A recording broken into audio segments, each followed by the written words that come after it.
Earth. So it's time to get out and experience the natural state. And there's no better way than in a new Hyundai from Chris Crane Hyundai and Conway. It's always a party with people celebrating the great deals and stylish lineup of SUVs like the all-new Santa Fe. Plus, you get America's best warranty and Hyundai Assurance. So come join the party at Chris Crane Hyundai. Right now, get 0% financing for up to 60 months or up to $4,000 bonus cash on a great lineup of new Hyundais at Chris Crane Hyundai on Museum Road in Conway. Some people appreciate the experience of living, the craftsmanship and sheer satisfaction of being exceptional. The Genesis Concierge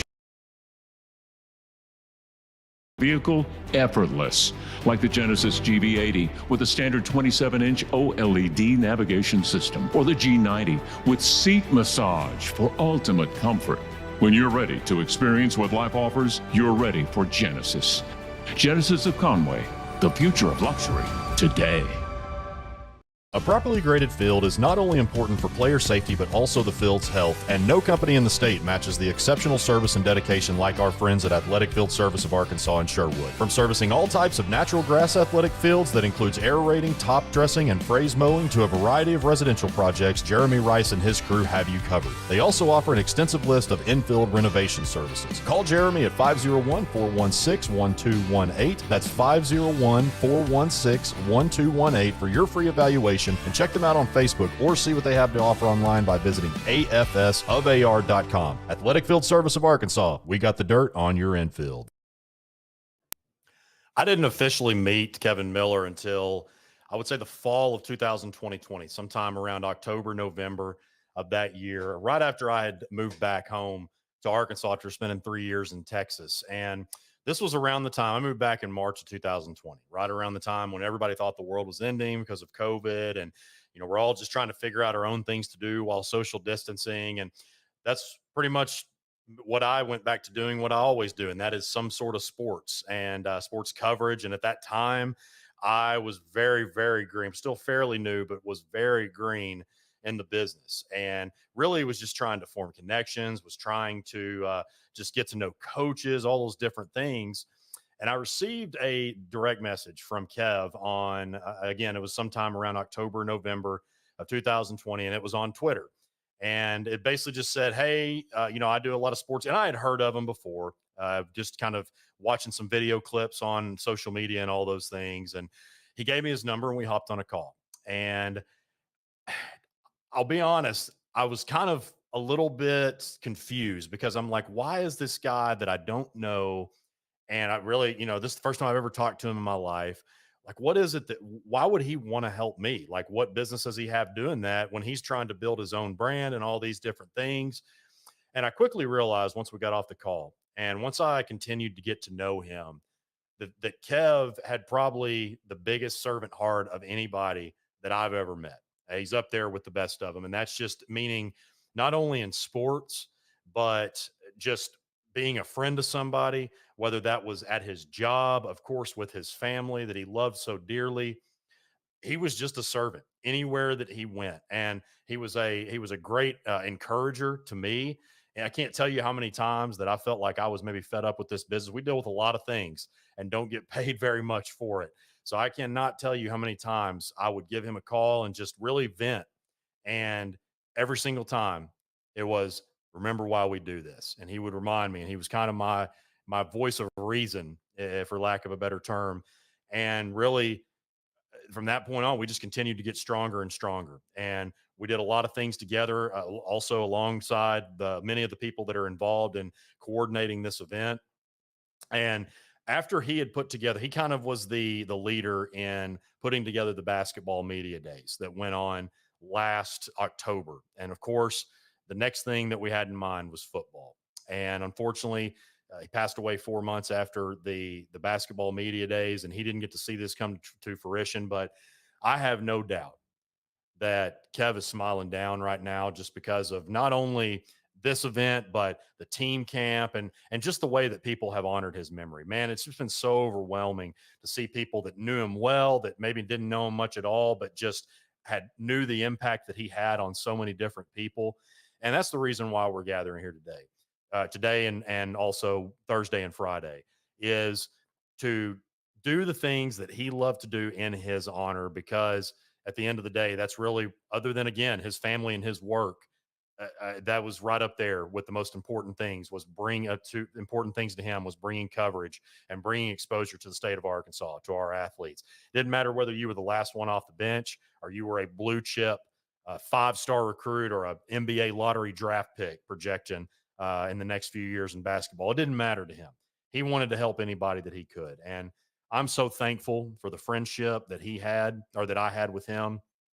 And just that I had the chance to know him. I only had a chance to know him very closely for about 4.5 years.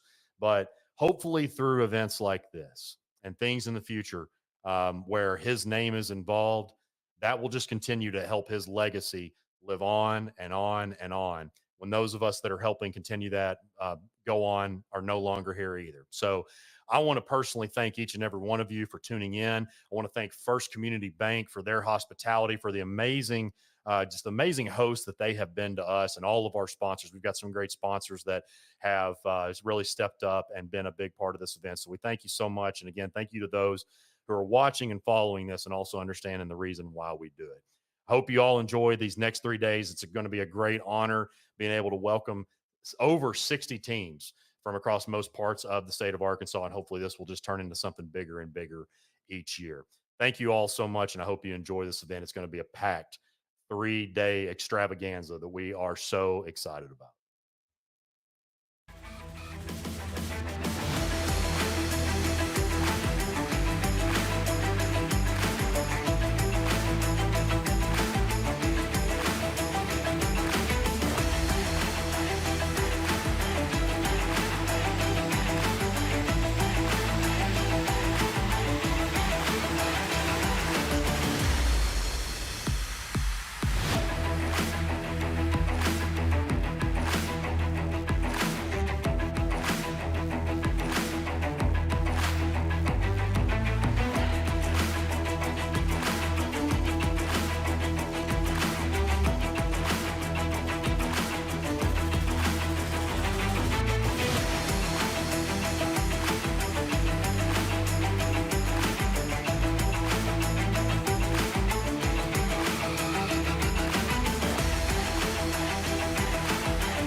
Summer is here, so it's time to get out and experience the natural state.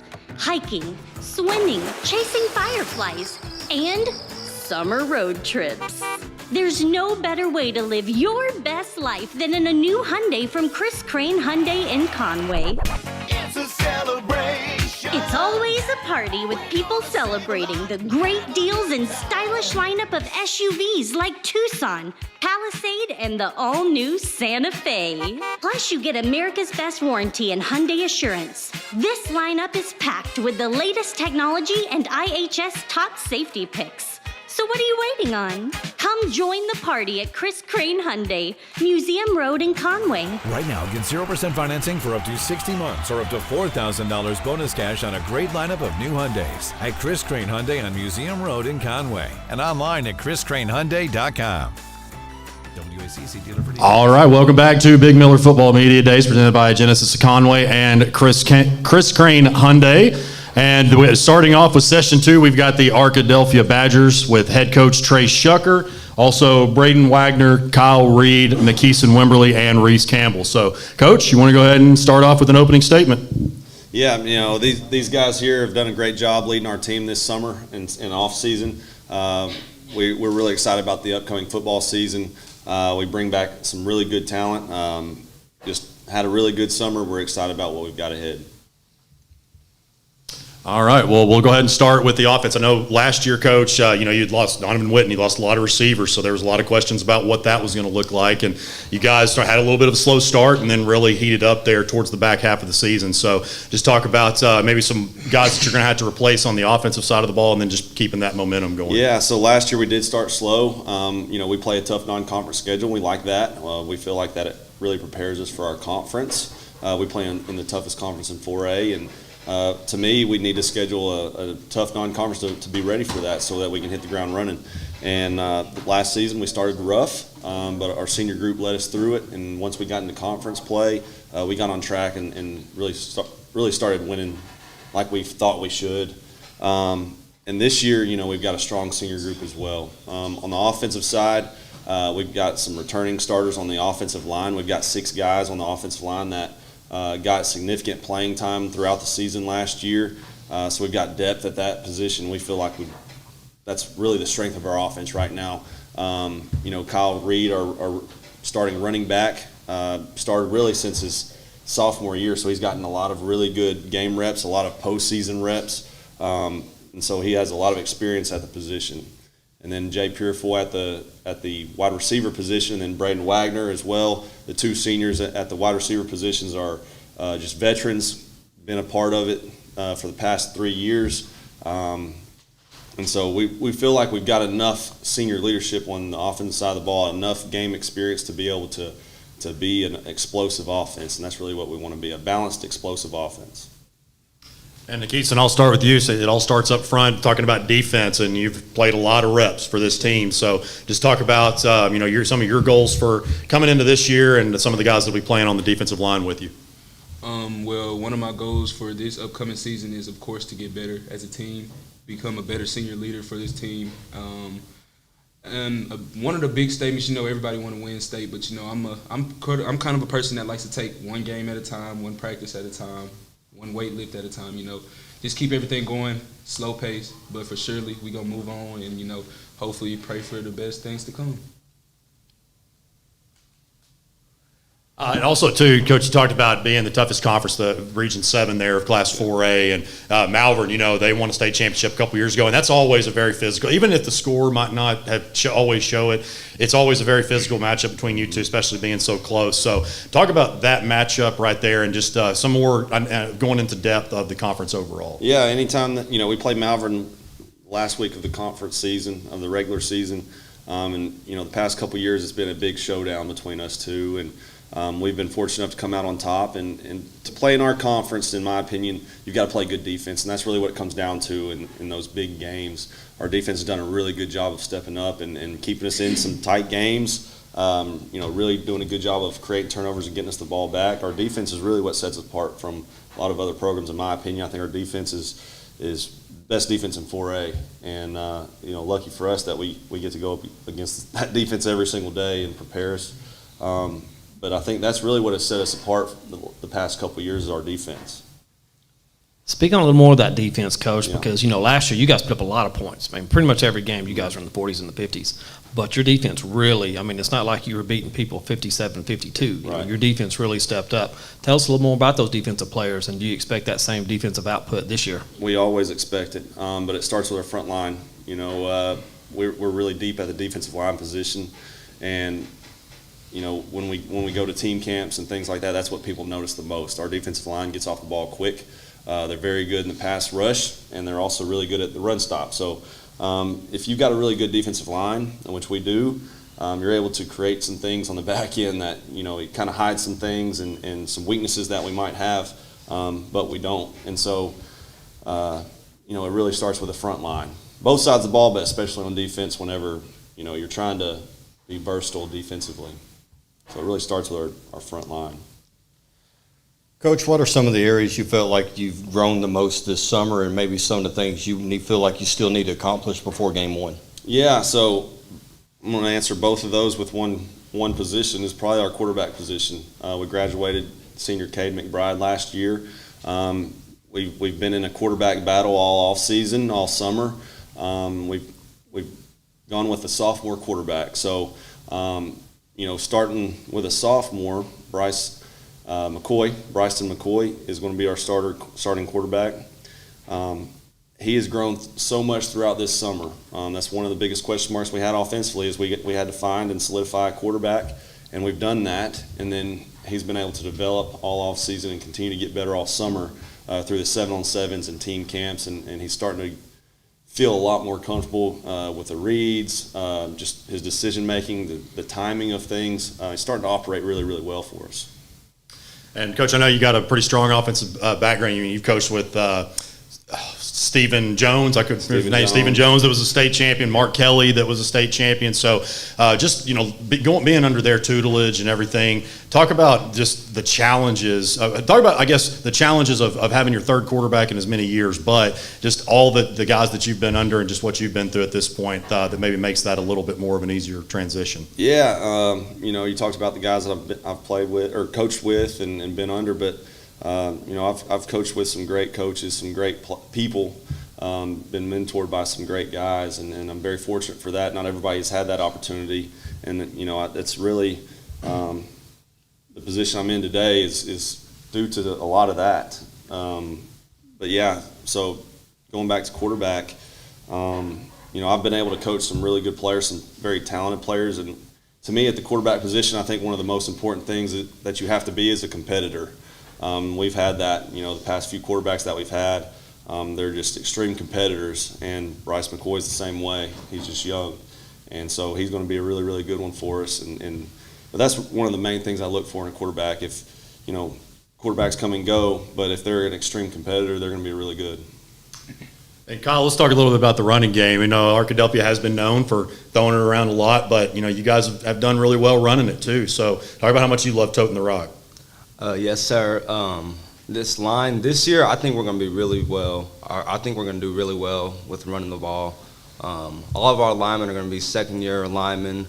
They all have that chemistry this year now, and they've been working really well this summer, getting better every team camp, every day in practice. Everything's been going really well for them, so I think we're going to have a great year rushing this year. And Braden, I'll ask you as well. Jay is a great one. You've done really well as too. So just having you guys, both of them, it's one thing to have one really great receiver, but especially just having so many options, just like you guys have had a history of done. Talking about you guys, how you complement each other. Sir, he's more of a shifty guy. He's quick. He can make quick cuts, and I'm more of a sneaky, athletic guy. I feel like I'm a good route runner, and I might not be the fastest guy, but I'll get open still. And just having that dynamic of two different styles, it really helps our offense just be able to do different things. Now, Keeson, your coach said it starts with you guys up front. Tell us about what you've done in the offseason to improve yourself, and talk about your overall group and what you guys are looking forward to this fall. Well, before I start talking about myself, I want to talk about my guys, my position group. The defensive line, we are coached by a great coach, great man, Coach Bobby Evans, my mentor. He's everything to me, and I appreciate him for everything he's done for me and this group of D linemen. We've worked hard on getting off blocks, reading different blocking techniques, from different offensive linemen. And our offensive line at practice definitely gives us a challenge at times. It goes back and forth. And for myself, I have been going to the field a lot. I've worked on my quickness, my footwork, different types of way to improve my game. And like Coach Shucker says all the time, it starts with a little thing. So I try to, build off the little things that I can do to get better, to help not only myself but my team. All right, guys. Well, I guess we'll wrap it up. Just getting some feedback from all the players. Just I know that Nikis, I think we kind of talked with you about some of your team goals and an individual this year, but let's hear from the other guys. Just something that y'all have been working towards during the off season. Reese, let's hear from you, Reese. I think this year we've got like they said, we've got a lot of guys that have been in the system, and they're getting used to what we're doing, and the chemistry's building, especially with this linebacker group. We got two going to be juniors, and then I'm the senior, and just watching those guys progress and work, and finally seeing us come together, as a group, and like Coach said, it starts with the D line, so they're setting us up. They're taking on the blocks, they're taking on the pullers, just to set us up, the linebackers, to go make the play or go, have an open blitz, make a play at the runner. So I'm just excited for us to gel together and just see what we can do as a overall defense. Something the offensive guys have been doing in the off season and throughout the summer is we've all been going to the field outside of football together and getting some extra work in, doing conditioning, route running, footwork, all types of things like that. And then a lot of us all have gym memberships, and we go all the time, just after practice or before work. We all been trying to get in some extra work in our own time. But I've been doing it a lot, so I think this year is going to be really special. It's one thing that I've noticed about this group compared to years past. We've always had players that do a lot of extra on their own. That's one thing that we talk about is everybody has the same amount of practice time throughout the week.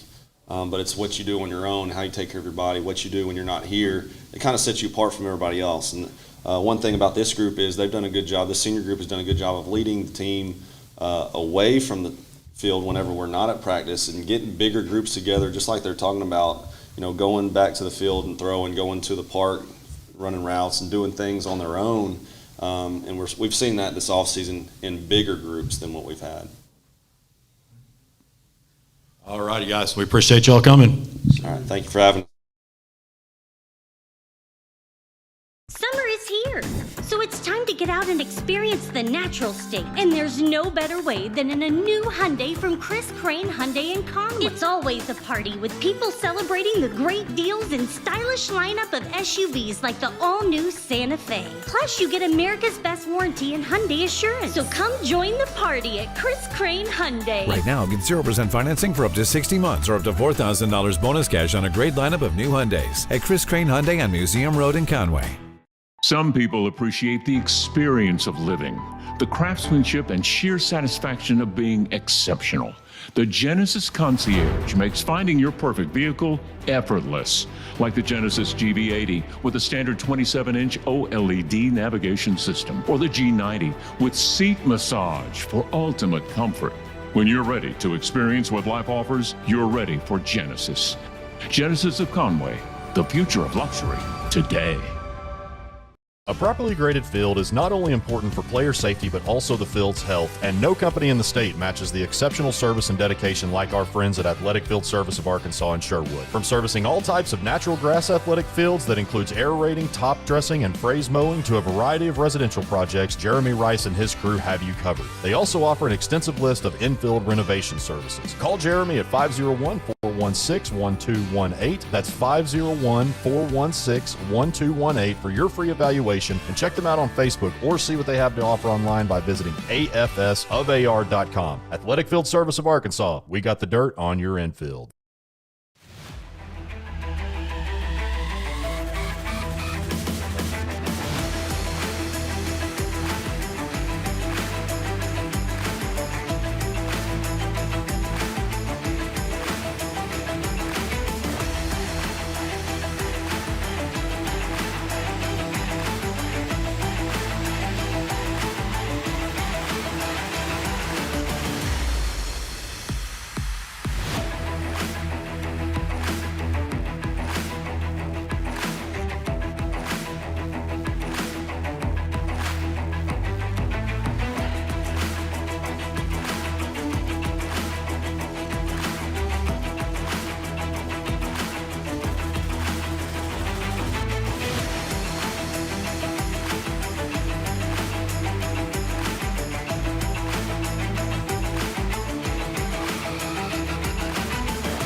Up next is the Little Rock Hall.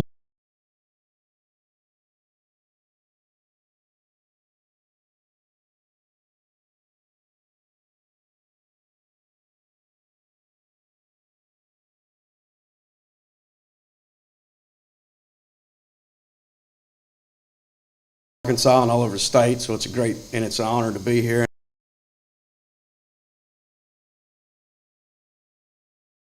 This reclamation project, the last 3 years we've gone out and we've been the youngest group out there, and you could tell by size, but now through a lot of hard work, a lot of lifting, a lot of running, and a lot of blood, sweat, and tears, now we finally have a team that we think is going to be very competitive. So we are looking forward to it. We've had a great summer. I'm going to finish it up here the next few weeks and then roll it into fall camp and school. So we are very excited about coming into this year. Talk a little bit, expand more on that, just, having an older group now. I know last year you had kind of just talked about, you felt like there were games that you were right there, just maybe not quite for 4 quarters. So has that kind of been the message of the offseason, is really just to finish that? And, of course, also you got a good bit of experience coming in. Right. And the good thing about last year was we were playing pretty well through about the midway point. I think we were 2-4 at that point, but we felt like we were starting to click, and we were getting there, and we lost our quarterback. Hayden came in, and Hayden got to play a little bit. Hayden had a really good game against CAC. I think he ran for about 151 yards that night. But they got a lot of experience, and so it actually helped Hayden to get a few games under his belt coming into this year. And so, but we felt like we were beginning to compete. We felt like physically we looked like a high school football team, and so we felt really good coming into this now. Just kind of talking to some of the players, you guys have, and Coach Swithrow has kind of been leading you guys to getting to that successful point. And so how do you guys feel as far as turning the corner? And, I know this is one of those questions that, might be hard to find 4 different answers, but just from you guys' perspective, how has the offseason gone and just this rebuilding process? I'll say it's gone pretty well. So far, coming off of last year where we haven't won more than like 1 game, we won 2. Yes, it's been like a struggle, but we have come together where it's been during the season, off season, whenever we can have a chance to get together, build that chemistry up so we can just work together as a team and move on forward. A little bit what Hayden said, it was a struggle. Well, it still is a struggle a little bit, but everybody's getting stronger. We've been more chemistry, and I feel like we're starting to learn how we play with each other, and we just get better from there. It feels good. Chemistry, like Deshaun said, is getting better, getting faster, stronger, just getting stronger physically and mentally to be ready to win some football games and make it to the playoffs. This year, I was just happy coming into the off season. I already knew Coach plan, and the plan is going is perfect. It's a good team. We coming together stronger mentally, and we just getting there. And like Coach said, we looking more like a high school team, and we is. And I'm seeing the difference, and everybody in the Little Rock, Central Arkansas finna see it. And, Coach, we're about 1.5 minutes, 2 minutes in this. I mean, you can just tell by looking at your players' body language that they are very excited about this year. So how rewarding is that for you as the head coach, just to see them this excited about the year when you walked into something that was a really tough situation? Hey, I've been doing this a long time, and I've seen the good and the bad. And so this has been really cool for me to be a part of. Because I was told they can't win. I was told we're in the Little Rock School District. It's a disaster, the whole bit. And so, I took it as a challenge. And so, to see this and see them beginning to play well, starting to grow into solid young men, good young men, that means everything to me. And so I'm really proud to be a part of it and be with these guys. Still a lot of questions, at least from a statewide standpoint, maybe outside of Little Rock, that people may not know about y'all. Who are maybe some to watch this season that are not here today, along just past those 4 that you brought? Well, I think we have 20 seniors. In the past, I think we had 2 at one point, then we had 4 and maybe 6. And so this is obviously a new group. But we picked up one last year, Justin Dickerson. He's one of the fastest guys in the conference. We won our conference track meet, did well at state. So Dickerson's definitely one. Connor Jackson is our tight end. He's another one. I think Connor's 6'1", 192. He just started playing last year. He is one to look for as well. John Cranford, Joe Sean's brothers, our Mike linebacker. John goes in at 5'11", 233, and has really gotten better each day. So all of those guys, Jahari Scott is a corner that plays for us, and Jahari Farb is a safety that plays for us. Both those guys, Farb had an interception for a touchdown last year. Hayden had 2 interceptions for a touchdown last year. So, you know, we've got a lot of guys that have contributed, and now we need to take it to another level. And guys, excuse me, in terms of taking it to another level, I mean, we talked about here, you know, just to continue building on the progress that you guys are building. But what are maybe to the players some certain, whether it's speed, strength, whatever it may be, what are some areas that y'all have focused on individually throughout the offseason?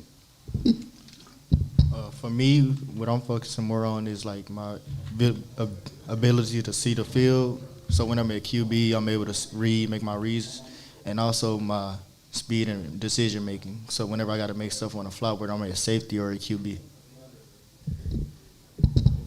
For me, it'll probably be my ball knowledge, my ball awareness when I'm running, and probably a little bit more on my strength and my vision also. For me, it was trying to get bigger. Last year I was like 225, and like now we're like 255. So that's a big goal for me. My speed and trying to get off the lineman to get to the quarterback and get some sacks. And for me, I've been focused more on speed, footwork, and just the ability to take on the bigger linemen and everything that would be coming my way, so I can be able to do my part and make the play for the team. Coach, going into camp, coming out of camp, heading into the season, what's some of the questions that you're looking from your team need to be answered, and for you to feel okay going into this season? I think offensive execution. It's got to be more consistent. That, you know, the games we won, quite frankly, we out-athleted people. Then we got into a game that mattered, where they were very well coached. The conference we came from, guys, I thought they were all very well coached. But we got into those games and we struggled because we didn't execute. There wasn't any consistency to what we were doing. And that's one of the things we've harped on is, you know, take care of the football, okay, and then everybody execute the play. Defensively, let's get more physical, and let's all make sure we're where we're supposed to be and get lined up. So it's more just the discipline and consistency, and we're getting better. We're not where we need to be yet, but we're getting better. Each week this summer we've gotten better about it, so I'm pretty pleased with that. I want to ask the players too, is there any game in particular that, you know, like just that you have circled that, like last year, I know, Coach, you talked about how, like you said, Hayden had a 150-yard rushing performance against CAC. Just maybe one of those games that you guys just really were close to getting it done that you're looking forward to this year. I'll say one we looking forward to is against CAC. We played them last year. We had a close game last year. Going into the halftime, we was either tied or up. I can't really remember. We was up, and then going into after halftime, we didn't really execute well on offense. We was making some mistakes on defensive end. So really, we lost that game. So I really look forward to playing them again this year. Me personally, I would want to win all of them, but I would want to go with CAC again because the last 2 times we played them, it was really close, and I feel like we could have took both of them. Same with what Hayden and Joshawn said. I want to play them again. They're a very good team, and I think we'll match up well against them. For me, it would be really, I want to win all the games. I want to win every last one of them. But I say Darnell, I really don't have a particular like reason why, but I feel like we came close to that game every year, and that always been our first game. So from being a freshman all the way to now, I always been looking forward for that game. I like their running back. He's real shifty, So that's someone I want to be able to stop and just contain. All righty, guys. We appreciate you coming. All right, thanks. Thank you.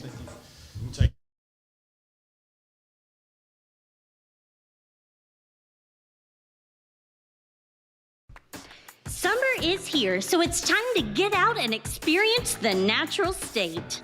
Hiking, swimming, chasing fireflies, and summer road trips. There's no better way to live your best life than in a new Hyundai from Chris Crane Hyundai in Conway. It's a celebration. It's always a party with people celebrating the great deals and stylish lineup of SUVs like Tucson, Palisade, and the all-new Santa Fe. Plus, you get America's Best Warranty and Hyundai Assurance. This lineup is packed with the latest technology and IHS top safety picks. So what are you waiting on? Come join the party at Chris Crane Hyundai, Museum Road in Conway. Right now, get 0% financing for up to 60 months or up to $4,000 bonus cash on a great lineup of new Hyundais at Chris Crane Hyundai on Museum Road in Conway and online at chriscranehyundai.com. WACC dealer for details.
All right, up next is the Murfreesboro Rattlers, represented by head coach Brad Cheshire and Leighton Wilcher, Brody Maroon, Lathan Compton, and Cash Lowry. Coach, you want to go ahead and do your opening statement and take it away? First and foremost, I want to thank you guys for allowing us to be here. Thank you for inviting us.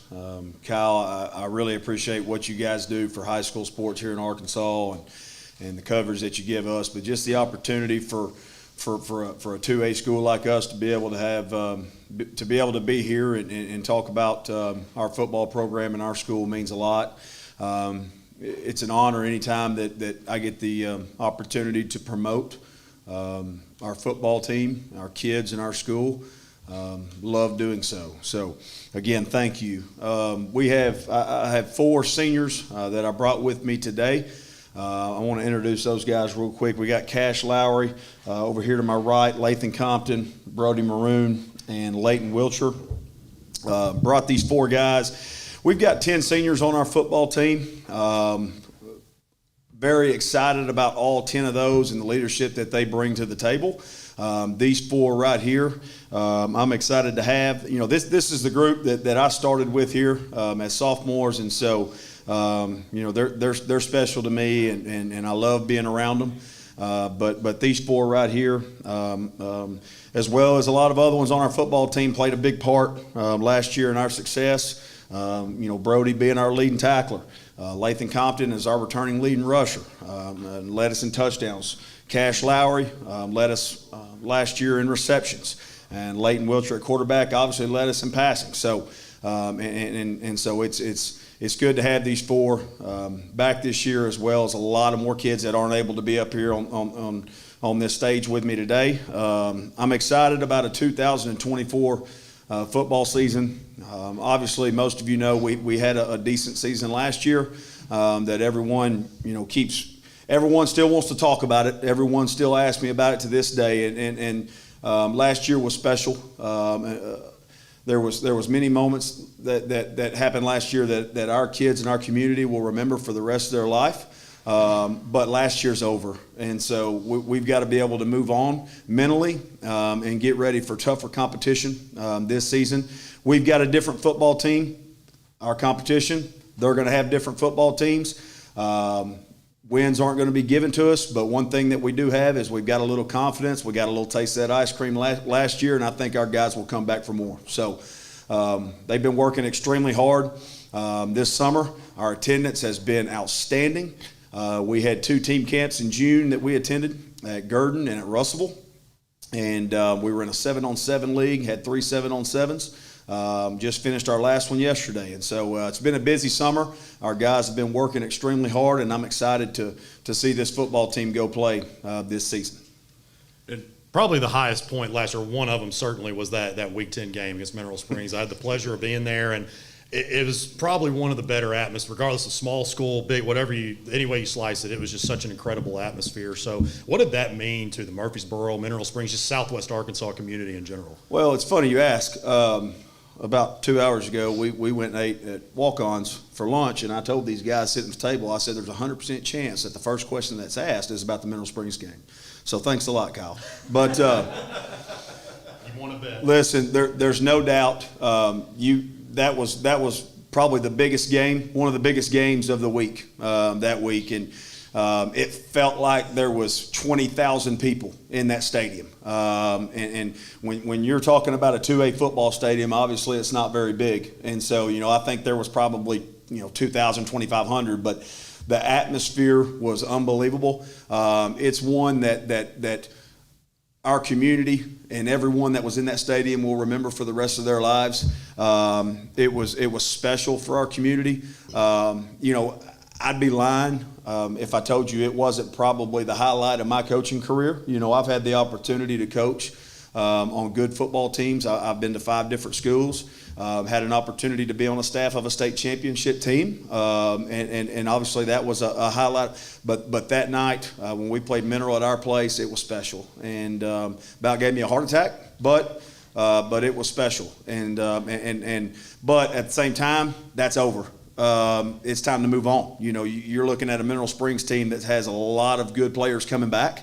Obviously, and we have a lot of good players coming back. But that game's over with. We got to quit we got to quit reminiscing about the past at some point. Obviously, when these guys graduate, and we'll talk about it. And another thing, and I told our dudes before, at their 10-year reunion, they're going to talk about that game. And you had 2 really good football teams out there playing that night, and a lot of people that had never been to a Murfreesboro Rattler game were there that night. And here's what I hope. I hope that those that were able to see that game, I hope they were able to see how special of a community that we have. Our community is second to none, and the support that we get from our community is unbelievable. And I am lucky to be a part of this school and this program. I'm lucky to be their coach. Seriously, I mean, we have really good players that work hard. They're blue collar kids that work hard. They don't complain. But I'm very, very fortunate to be in the position that I am, and very thankful to have a community like ours that supports me and our football team. Leighton, Brody, Latham, Cash, this is directed to you guys, because I know if I were in your shoes, there would be only one goal on my mind for this year after last year, right? Strike last year off the books. There's one goal for this year. So I want to hear from each one of you guys your mindset going through the off season and this summer to get prepared for this upcoming fall. Last year we had a heartbreaking loss to Mark Tree. Ended a great season, but coming off that loss, that feeling, of the ending of a great year, really made us strive for success and work harder and have more success this year to not only just on and off field. And, showing up to practice all the time, putting in the weight room, everybody showing up and working together, that's a big part of having another successful year. And that's just what we have to do to have another great year this next year. And I think, like Brody said and Coach Cheshire, we have to move on from all the hype of last year and keep working this summer. I mean, I think we're all ready to put pads on and actually go play. But I think the goal is to make it further than we did last year and try to make it all the way.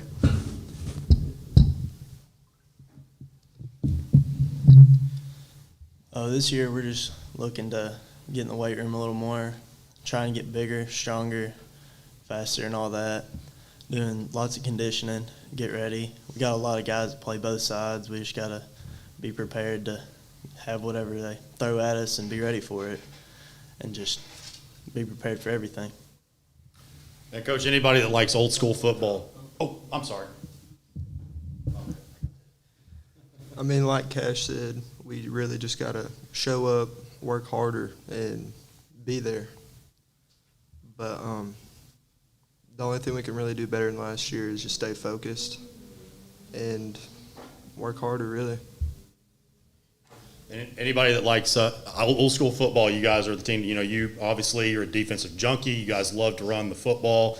So just kind of talk about the pride, the physicality that y'all take in running the ball, and then of course playing great defense. Yeah, absolutely. We're if you look out there on the football field, we're probably not going to beat you with talent. Now I say that this year we have the most talent that we've had in the 2 years that I've been there. Our skill positions is our strength, and so we have some talent, we have some speed, and so but you look out there, we're going to beat you. All right, we're going to beat you with toughness. We're going to beat you with toughness mentally and physically. And that's what we strive to do every single day in the workouts, in practice, everything that we do. We're going to be tougher than you. We're going to be in better shape than you. We're going to be stronger than you. That's our goal every single day. And so there's no doubt that we're old school football. A lot of 2A football is. Obviously there's some bigger classifications that are, but I've got the best offensive coordinator in the state of Arkansas. I truly believe that, and Coach Buddy Ray. Guy does a good job for our team. He's from Murfreesboro, coached in Texas for many, many years, has a lot of coaching experience, but he knows what he's doing offensively, and really took all of that off of me, especially after the first year, and allowed me just to really focus on the defensive side of the ball, which I've done my whole career, and our kids absolutely love him. And respect him and the relationship that he has with them, as well as all of our coaches, Darren Horn and Jonathan Bennett and Gene Strode. Those guys make my job easy. But offensively, Coach Ray's done an outstanding job with our offense. Just we're majority of our offense is under center. We're going to try to be even more multiple this season. We're a multiple I formation team. Defensively, we're going to play sound football. We're going to be able to adjust to whatever you give us, because that's the game today. Instead of trying to do it, in my opinion, instead of trying to line up in so many different defenses, we're just going to have adjustments with what you give us. But we're going to run to the football and we're going to hit you. And so, that was something that I was very proud of last year when people talk about our team last year, was just how physical we were, especially defensively. Think about last year, as we mentioned, you guys in Mineral at the top of the conference. You had Junction City this year, had a great season. I believe it was 9 wins in 3A. And I understand it's not really necessarily about who's on the schedule or anything like that, but what does bringing a team of that caliber do to your conference? They're in our conference. Don't remind me. Coach Ball, I think Coach Ball's got them rolling. I think you're going to see a Junction City team that's back to the Coach Carpenter days. I think that's coming, and I know they've got some really good football players. But I'm going to answer your question, not to be rude, probably like a Nick Saban would. All right, but that's week 8 of the season, and so we got Center Point week 0. I'm not focused on Junction at all. Obviously we. I know that they're athletic. I know they're going to be good, but we have 7 weeks to get better and improve as a football team before we get to that point. Kyle, you're about like everybody last year about week 2 saying, hey, you ready for mineral week 10? Got to do my job, brother. Goodness gracious. But no, good. I'm just messing with you, Kyle. But good question. We know. Everybody knows. Everybody in the state of Arkansas, everybody in 2A knows. You talk to those Hootens guys, they'll tell you it's Junction than everybody else. And so I think last year at this time we were ranked, 43rd, and there's only like 28 teams in 2A. So, but now they got us number 6. Saban said that's rat poison. All right, but anyways, we've got to control what we can, focus on us, and continue to improve every single week. All right, well, guys, we'll go ahead and wrap it up here. Just talk about, like as we mentioned many times, y'all came off a great season, so just trying to build on to that. What are some maybe individual and team goals that y'all have kind of set throughout this offseason? I think, like he said, we have a really good offensive coordinator, and he's also our quarterback coach. And ever since he got there, he has improved me as a quarterback throughout the years, like tremendously. Because from our sophomore year when we went 4-6 or whatever, and then going 11-0 and losing in the second round, it was a lot of improvement. Like he said, he's really changed the offense from what we were a couple years ago. He's come in and completely changed, from working with the quarterback, Leighton, and, developing everybody. He's worked with the backfield and, getting us in shape and doing the drills to get us the right footwork and, get us to where we can play on offense and run it right, And part of that is just running the plays over and over where it is, you don't even have to think, it's just mental to you. And, it's really prepared us like the success we had last year and furthering the success that we've had and going to have more success this year. The ultimate goal is to win, and that's what we plan to do. Like Leighton and Brody said, it's just he's trying to get us better, and individually he's working with people like running backs and quarterbacks, and it helps receivers just have more routes to run. He's gave us some more variety offense. We got new routes, new running plays. We get better blocks and things like that. And individually, he's just trying to help everybody out the best he can and get us all where we need to be. Like they said, whether it's just the military-style drills that we're running, the conditioning, whatever it is, our coaches are doing a great job to just make us better players, simplifying our game, cut all the juking and stuff out, just find a lane and run. But I think we're going to be way better than we were last year, in my personal opinion. Coach, I done heard you say your team being physical, being mentally tough. If you just sum it up with one word, what message would you send to your team to hang their hat on? State. Something that's on our shirts, something we say every single day. When I say state, I don't mean a state championship. But every single thing that we do, we want to be the best in the state of Arkansas at doing it. In terms of how we leave the locker room to go to the weight room, or how we leave the weight room to go to the practice field for drills, or how we go from this drill to this drill, or from group to team. Everything that we do, we want to be the best in the state at doing it. How we act in the classroom, how we act at a local restaurant in town.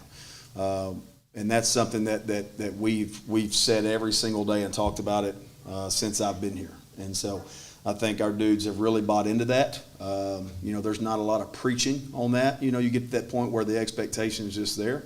And our dudes have, like I said, have bought into that. Guys, we sure appreciate you coming. Thank y'all.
All right, up next, we got the Walnut Ridge Bobcats, represented by head coach Jeff Blake, along with Enrique Perez, Colin Andrews, and River Hancock. And, Coach, go ahead with your opening statement.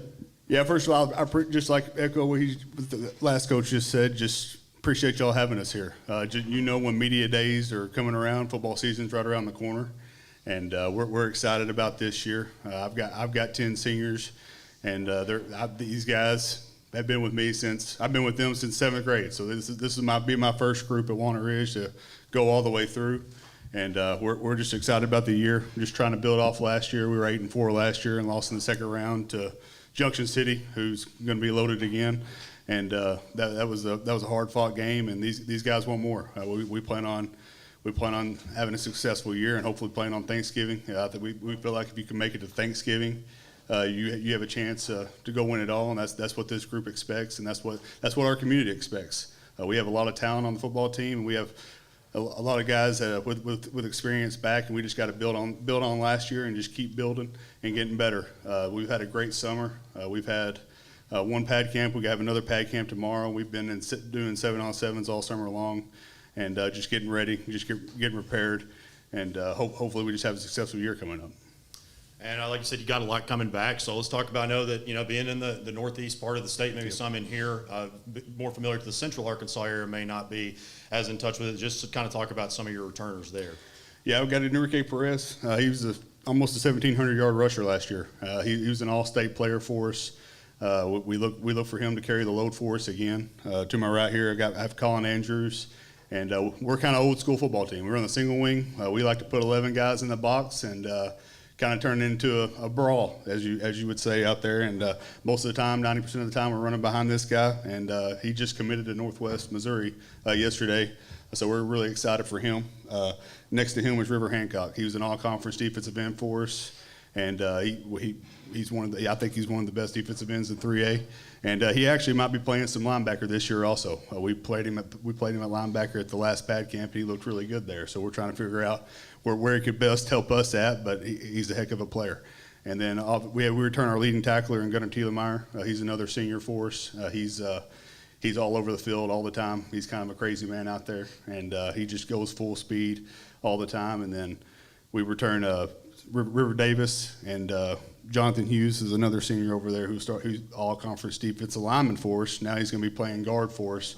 So he's going to have to play both ways this year, but he's one of our better players. So we've got a lot of guys returning. We returned 17 starters, and we're excited about this year. Coach, I'm just excited that somebody else is up here that knows where Walcott, Arkansas is. Yep. Obviously there's one game for all three of you guys that's circled every year, right? I mean, there's one game that you guys, no matter, without a doubt, look forward to. But your conference is pretty tough, Coach. Yeah. So you can't look at one game. No. Talk about your conference, and I'd kind of like to hear from River and Colin and Enrique about, week to week playing that conference and trying not to overlook every single game until you get to that Hoxie game. Yeah, and it's not just our conference. We start off with EPC this year, and they were the 2A runner-up last year, so that's our first non-conference game. We play them every year. It's an old 2A rival, and Coach Powell does a great job. And then, obviously, we got the 4A state runner-up that just came back into our conference in Rivercrest. Coach Hooks just got hired back to Osceola, and what he did there in his 3 years at Osceola, I think he went to the finals twice when he was there, so he's one of the better coaches in the state. And then, obviously, you have Hoxie, and you have Hoxie and Newport. Newport came back in. That's right. Newport came back in our conference. They were in the 2-3A. So they were in 3A, but they came back in our conference. They're going to be loaded. They return pretty much everybody. The 5 teams that make the playoffs in our conference have a chance to make it to Thanksgiving. We believe 5 of the better teams in the state are in our conference, which Hootens just came out, and 4 of them are in the top 10. So our conference is going to be loaded. And then Hoxie week 10, we don't like to say that word around here, but we play them week 10, and that's always a great and fun environment. And Coach Sears does a great job. I coached under him for 7 years, and he's a great mentor, and he does a great job with those guys each and every year. And Colin, want to hear from you, kind of being the leader, on the offensive line, then River on the defense, and then Enrique. Once they kind of give their take, just talk about the offensive line that you run behind and how much easier that makes your job. So we'll start with these two. Pretty much on the D-line, it's just, every week they're going to be good. So it's coming in and just not overlooking anybody and knowing that everybody's got a job to do and that your job affects everybody else, so you have to do it. Yeah, obviously there's those 4 big games that we need to win, and they're going to be tough, but everybody plays a little bit harder against Walnut Ridge, so you're going to have to come in and give your best every night and have to be on your game. In terms of like running the ball, for me, I got an easy job. I run behind a lot of bigger fellas, so in terms of my offensive line, I got a good offensive line, so it's really there for me. And we'll talk a little bit more about the defense. I know we've kind of touched on the defensive line a little bit, but let's touch on some linebackers, secondary players to watch. Yeah, we also we got River Hancock. Obviously, he's going to be that senior leader. We have one of the better defensive tackles probably in the state, and Brogan Tate. He also plays offensive line for us, but he'll be a junior. And then Colin also. We play a lot of guys both ways. He'll play on the defensive line for us also.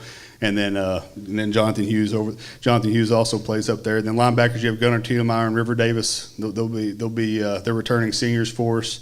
In the secondary, we're trying to keep Enrique fresh, running the football. We're just going to try to spare him over there. But we return our quarterback, who also was probably our best cover guy, and he's our fastest player. And that's Jersey Cunningham. We return him. And he'll be covering the team's best receiver. He's covered a lot of good receivers this last year, and he'll be doing the same thing this year. It's free safety. We have Jace Blake. He's my son, and we moved him up for Osceola last year, and he played as a 9th grader last year. We moved him up, so he has 5 games under his belt, so he's kind of seasoned there. Then at the other corner will be Anthony Hughes, who is completely changed every. If you would have told me in the 7th grade if Anthony Hughes would be starting for us in senior high football, I would have said there's no way. But he has worked extremely hard, just as hard as anybody else has, and he's got himself ready to go. And we're looking for big things out of him. And as another linebacker spot is Jaden Salisbury, who broke his arm last year against Salem. And we were looking for him to have a big year last year, but we returned him, and we're looking for him to do what Jaden does. And he scores a lot of touchdowns, and he's hard to bring down. He's 5'8", 220 pounds, and he also plays linebacker for us. So we're looking for big things out of him also. And to the players coming off of that good year, there's plenty of great that you can take from it, but what are maybe some individual things, speed, agility, or strength, whatever it may be, that you guys have focused on during the off season? Pretty much for me, it was just getting bigger, faster, and stronger. Like that was the 3 things I needed to work on, so that's what I did. I've just been trying to get down and weight a little bit. I was sitting at about 305 to 307 last year during the season. Like to be playing about 300, 295. But we want him at 295. We got to have him. We want him rolling. He's got to get out there and pull. He pulls almost all the time, so we got to get him going. I ran a 5.2 at 300. Yeah, he did run a 5.2 at 300 pounds, so that's pretty impressive. It's just getting to a weight that I'm comfortable at, and then hand placement's a big thing for me. I shoot hands outside, and I got to work on that, just shooting them up in, and then footwork. For me, it's really like an acceleration thing, kind of getting to my top speed a little quicker, and a vision, trying to have a better vision, seeing things a lot better than I did last year.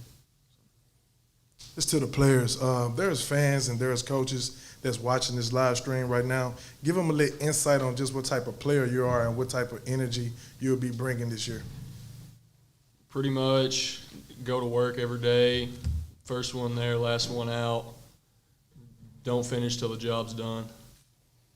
I'm going to come to work every day, do what I have to do, and then some. And I expect just as much from this team, if not more, than what everyone watching does. And I think we should do big things this year. It's really, like they said, showing up, doing a lot. Like as a player, you do things, but it's also a team effort as well, It's really, focusing on, helping yourself, but also like focusing on your team and helping them as well, so. All right, guys, we appreciate you coming. Hey, I appreciate it. Thank you.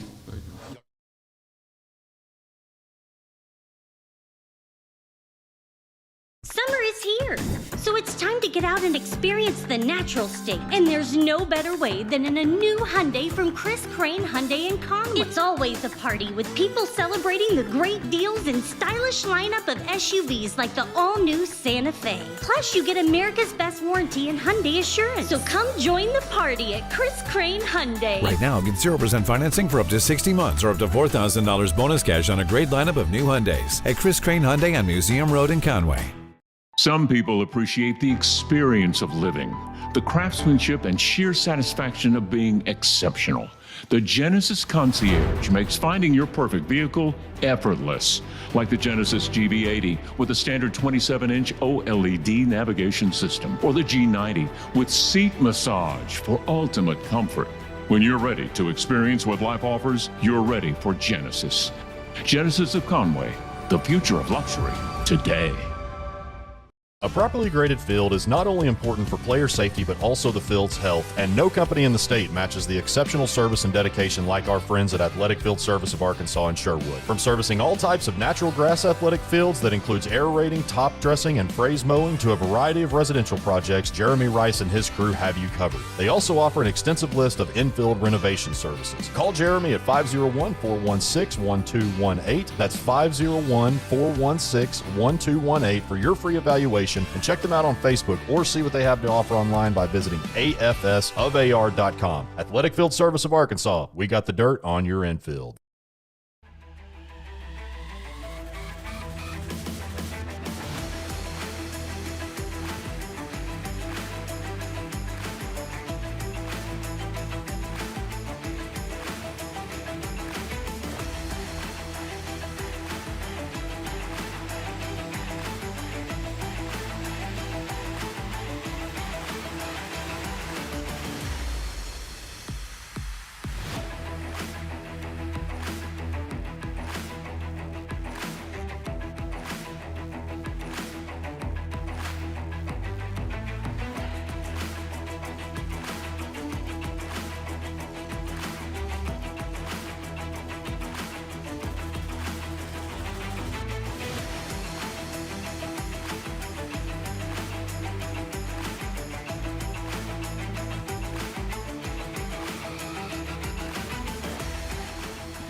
Up next, we've got the Baptist Prep Eagles, represented by head coach Riley Perkins, along with Nathan Self, Jacob Dunn, and Carter Odell. Coach, I'll go ahead and give it to you and with your opening statement. Yeah, absolutely. Well, first of all, I know we're so excited to be here and be a part of this awesome event. So thank you guys for putting this on. And I'm just really excited about the state of our football program right now, which may be kind of funny to say based on some of the recent history.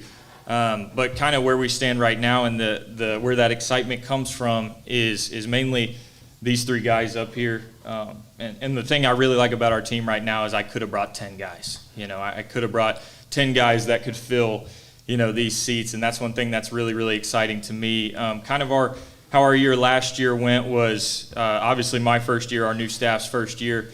And really we just wanted to set the foundation for what we wanted the kind of new look program to be. And I think we did that. And that didn't necessarily come in the, on the record as much as it happened, internally. We went 3-7 last year. The year before, Baptist didn't win a game. So we won 3 games last year and we won our preseason game as well. But really what we did was we set the foundation for this upcoming year. And what I mean by that is we look out there week 10 and we have 13 of our 22 starters who are either sophomores or freshmen that are playing. So we still have a lot of young guys, but a lot of experience with those young guys. So I'm really excited to see how that transition happens and going into year 2 and the experience that these guys take from playing last year so young and making some mistakes, but also we rolled with a lot of the young guys, and when we did that, we finished our year 3-3. So we're super excited to see what this year holds, and I think we can make some noise. I know, obviously, you played, I think that was actually Arkansas Baptist back then, but you played here, had a great career, and I know that you put a really big emphasis on getting alumni involved, getting not just your team, but, pretty much an entire buy-in from many people that have been involved in the school. So just kind of talk about that. You mentioned the young players that you played, so just taking that momentum from last year along with having buy-in from the alumni, how big is that? Yeah, absolutely. That's one of my biggest things. Obviously, I am an alumni, and so one of the things that I want those people to come back. And I know there was a name change also with the school from Arkansas Baptist to Baptist Prep. And so to an extent, there was a little bit of a disconnect from Arkansas Baptist alumni to Baptist Prep alumni now. So it was one of my biggest things was obviously a lot of my former teammates. I want those guys back. One, because I would love for their kids to be a part of what we're building, as they have children and make their families. But two, it's going to be something really special this year when we're doing a lot of different things for our alumni. We're doing a thing called the Alumni Corner, which basically is an area of the field completely designated to them, where they come, hang out, and they've got a spot for them, and that's just a way that we can show them to that we're thankful for the foundation that they set, and we hope to carry that on. But yeah, it's you can't do it without the alumni. So that's one thing that I'm really, really pushing, and we've had great response so far, and we're excited to see what that looks like week 1. So obviously, you have those young players playing the second half of the season there last year, and then yourself as a coach coming in last year. What do you expect the year 1 to year 2 progression to be for the Eagles this year? Yeah, absolutely. Great question. Well, I also didn't even introduce these guys. Carter Odell, he's the only senior up here. Jacob Dunn is going to be a junior linebacker, and Nathan Self is going to be a junior playing right tackle. And really the progression starts with the buy-in from these guys and the rest of our team as well. But no, I'm so excited to see how the development and the experience that those guys took from getting so many reps and making mistakes last year, yes, but they'll be able to build on that. And we've got our skill positions. Our O-line looks pretty similar to how it did last year. We've got some good size up front, but our skill positions look completely different. I think we have two starters, I guess, who come back out of those 6 positions, including the quarterback. We have a junior quarterback who's going to have his first year as the starting quarterback. We have a running back who actually played center for us last year, so 3 yards in a cloud of dust type thing there. But then on the edges, we have some size out wide. All of our receivers are 6'1" or above. On the right side, we have Neil Pretty, who's 6'2", and then inside is Luke Hatcher, who's 6'3", Austin Herring, the other slot receiver, 6'1", and then Aaron Fielder is about 6'1" as well on the outside. And Austin was the one that started the whole season last year, receiver for us. Aaron Fielder on the outside is going to be a sophomore, and he started the last 5 games for us as a freshman. And he has a bright future. He's a good player. I'm excited to see all those guys with the ball in their hands because we have some dynamic guys on the edge and some size that will be tough to match up against for other people for sure. And Carter is the only senior on the team. What kind of pride does that give you just to be kind of the senior leader that everybody looks up to with so much youth? It's a little nerve-wracking, but it's nice to – I remember when I was younger looking up to the seniors when I was a freshman, and it's nice to be in that place for those younger kids, somebody to kind of look up to. Coach, you piqued my interest about a former center playing running back. I think one thing that's really undervalued is a running back that pass protects, and you would think that as a center, he's a good blocker. So kind of elaborate a little more on him. I'm curious. Yeah, so that's Nolan Boyette. He was our center last year. He was number 64 last year, and he looks better in number 64 than he does in 5, which he'll wear this year. I'll say that. But no, I'm super excited about that. I think our strength this year is going to be passing the ball and throwing the ball. Our quarterback can make all the throws, and so I'm super excited about that. And if we basically can, take him to the backfield and give Nick, our quarterback, an extra second or two in pass pro, then yeah, that was the goal there. And then we get in a run situation, and we've got some pretty sizable offensive linemen, honestly, and pumped about that. And if we can, hand it off to another offensive lineman basically and get, 3 yards, then we're all for that. We think it'll be something with our size at receiver where you kind of have to make a decision where you're either going to stop a 4-yard run, which I'll take all day, or a matchup against a guy who may be bigger than you across the board in terms of all 4 of our receivers and their height and size that we have. So I think it kind of gives us a unique dynamic a little bit. I'm excited to see how that kind of works this season. We also have Jacob is going to be another running back for us that is kind of a similar put your nose down and get 3-4 yards type of back. So yeah, we have a lot of variety that we can use in terms of the skill guys. So excited to see how we can operate with that come week 0, I guess. And, obviously you've got, as we talked about, you got a strong background in offense, and we'll talk about the defensive side of the ball. How is that coming along throughout the offseason? Yeah, no, defense is going to be where we are the most improved.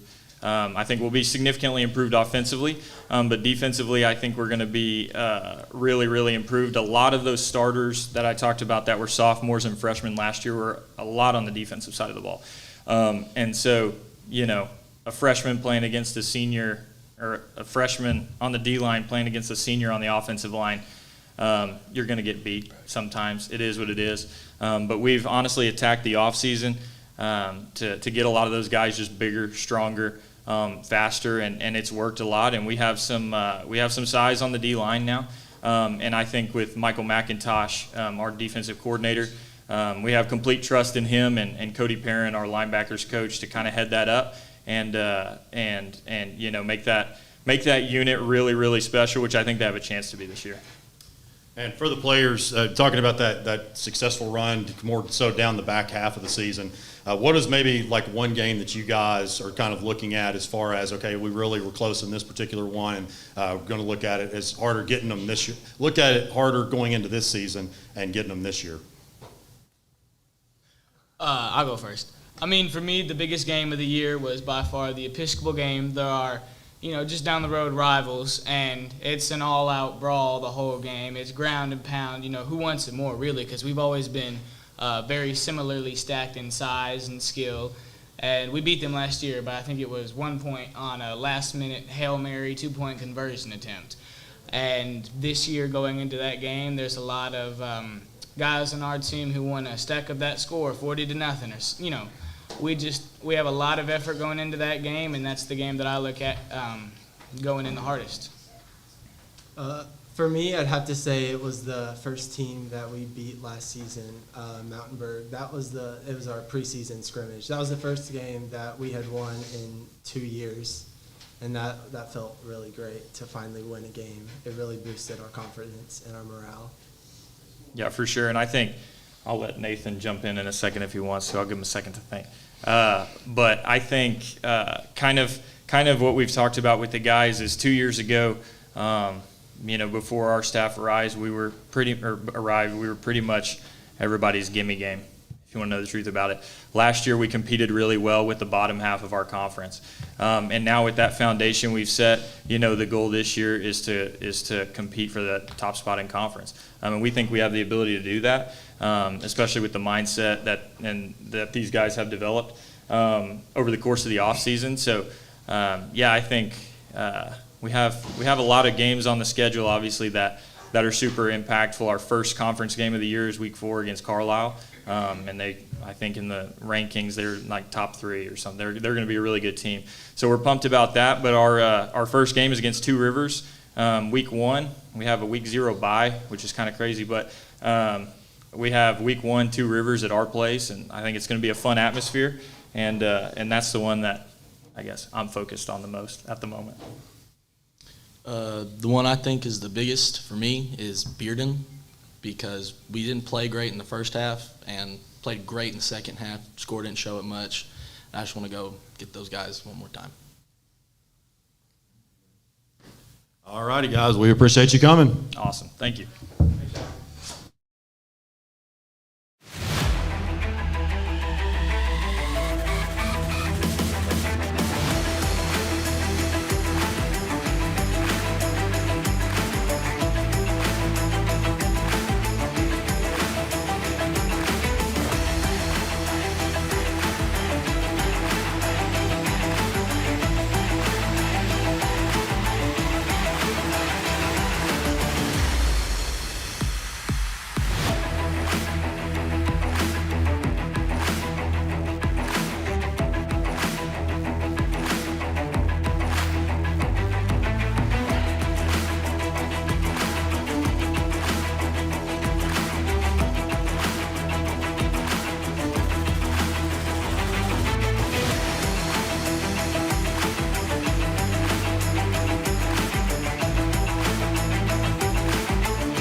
out and experience the natural state. And there's no better way than in a new Hyundai from Chris Crane Hyundai and Conway. It's always a party with people celebrating the great deals and stylish lineup of SUVs like the all-new Santa Fe. Plus, you get America's best warranty and Hyundai Assurance. So come join the party at Chris Crane Hyundai. Right now, get 0% financing for up to 60 months or up to $4,000 bonus cash on a great lineup of new Hyundais at Chris Crane Hyundai on Museum Road in Conway.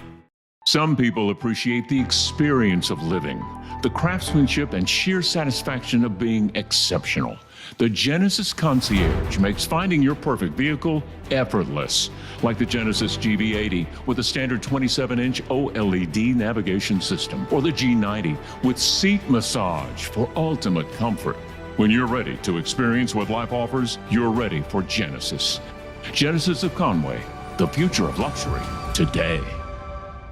A properly graded field is not only important for player safety but also the field's health, and no company in the state matches the exceptional service and dedication like our friends at Athletic Field Service of Arkansas in Sherwood. From servicing all types of natural grass athletic fields that includes aerating, top dressing, and phrase mowing to a variety of residential projects, Jeremy Rice and his crew have you covered. They also offer an extensive list of infield renovation services. Call Jeremy at 501-416-1218. That's 501-416-1218 for your free evaluation, and check them out on Facebook or see what they have to offer online by visiting afsofar.com. Athletic Field Service of Arkansas. We got the dirt on your infield. Up next is the Benton Panthers, represented by offensive coordinator Justin Ray, along with J. Thomas Pepper, Elias Payne, Maddox Davis, and Walter Hicks. Coach Ray, if you want to go ahead and give an opening statement, we'll get it going. Yeah, excited to be here. We're really excited to get everything kicked off. We've had a great summer. We have a great nucleus of kids coming back. Our senior class is loaded with a lot of talent. 4 of them right here with you. We got 4 3-year starters, and then we have 2 more that we didn't bring. We have 8 coming back on offense, 7 coming back on defense, and we're excited about the year. I want to start off first. I think Maddox, you've changed numbers, haven't you? You went from 5 to 2. I'm about to say you and Elias, y'all were quite a tandem last year. So, is there any reason for that? Did you just like number 2, or? I don't know, really. I always kind of wanted to, but Braylon came in and took it from me pretty much. Yeah. Well, to help him a little bit as well. So when Brad Harris took over, he had his son Drew, who's our receivers coach, and he came in. He was number 2.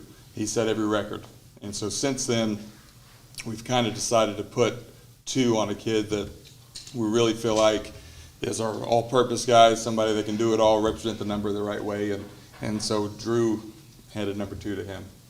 So he may not want him to say that, but that's what happened. Okay, cool deal. Well, like you said, Braylon's graduated, gone on to the University of Arkansas, but you look at you guys, you're all 3-year starters. You got a good bit coming back.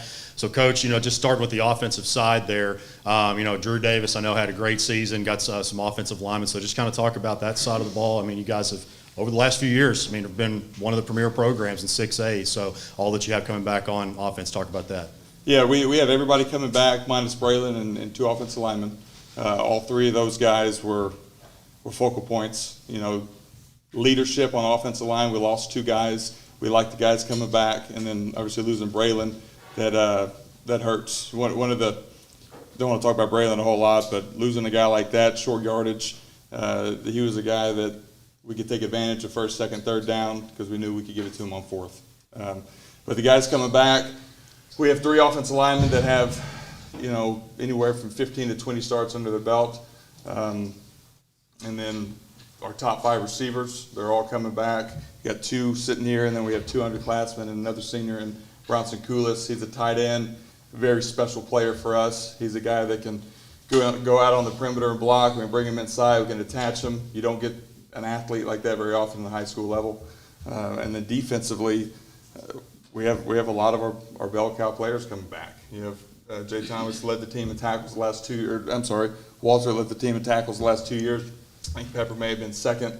A lot of tackles coming back, a lot of leadership coming back, and like I said, we're just excited to get the year rolling. Coach, you had a bit of a quarterback battle last year, but you know exactly who your quarterback is this year. Going to be well established there.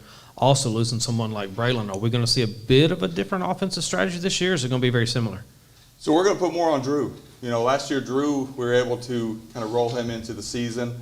Anytime you got a guy like Braylon, it makes the box a little bit heavier, makes it easier to throw the ball around with less coverage, less. Braylon could dictate what was going on the back half, second half of the defense. So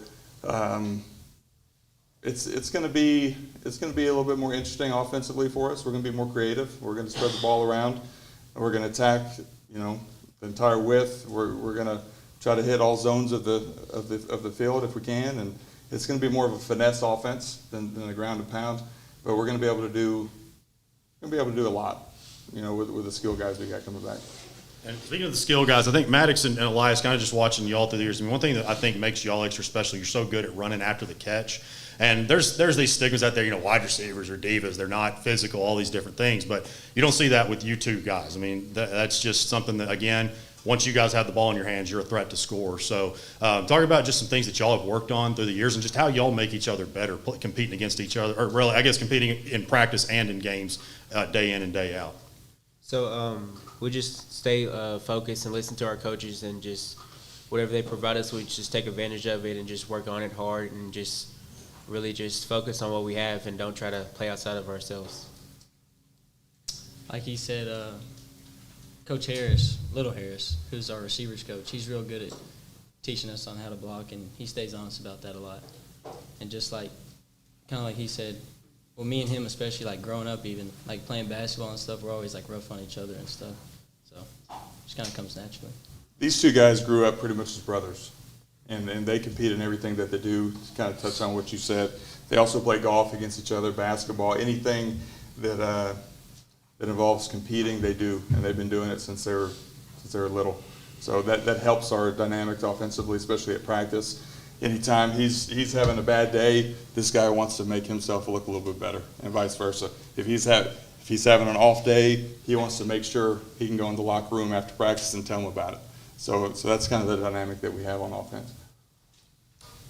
Coach, you guys have kind of been the class of that 6A East Conference, and this year there's a couple of other teams that are going to bring talent this year. What are your thoughts on the conference this year? I think it's going to be more competitive. With Jonesboro coming in, it's going to add a lot of quality depth to the opponents that we face.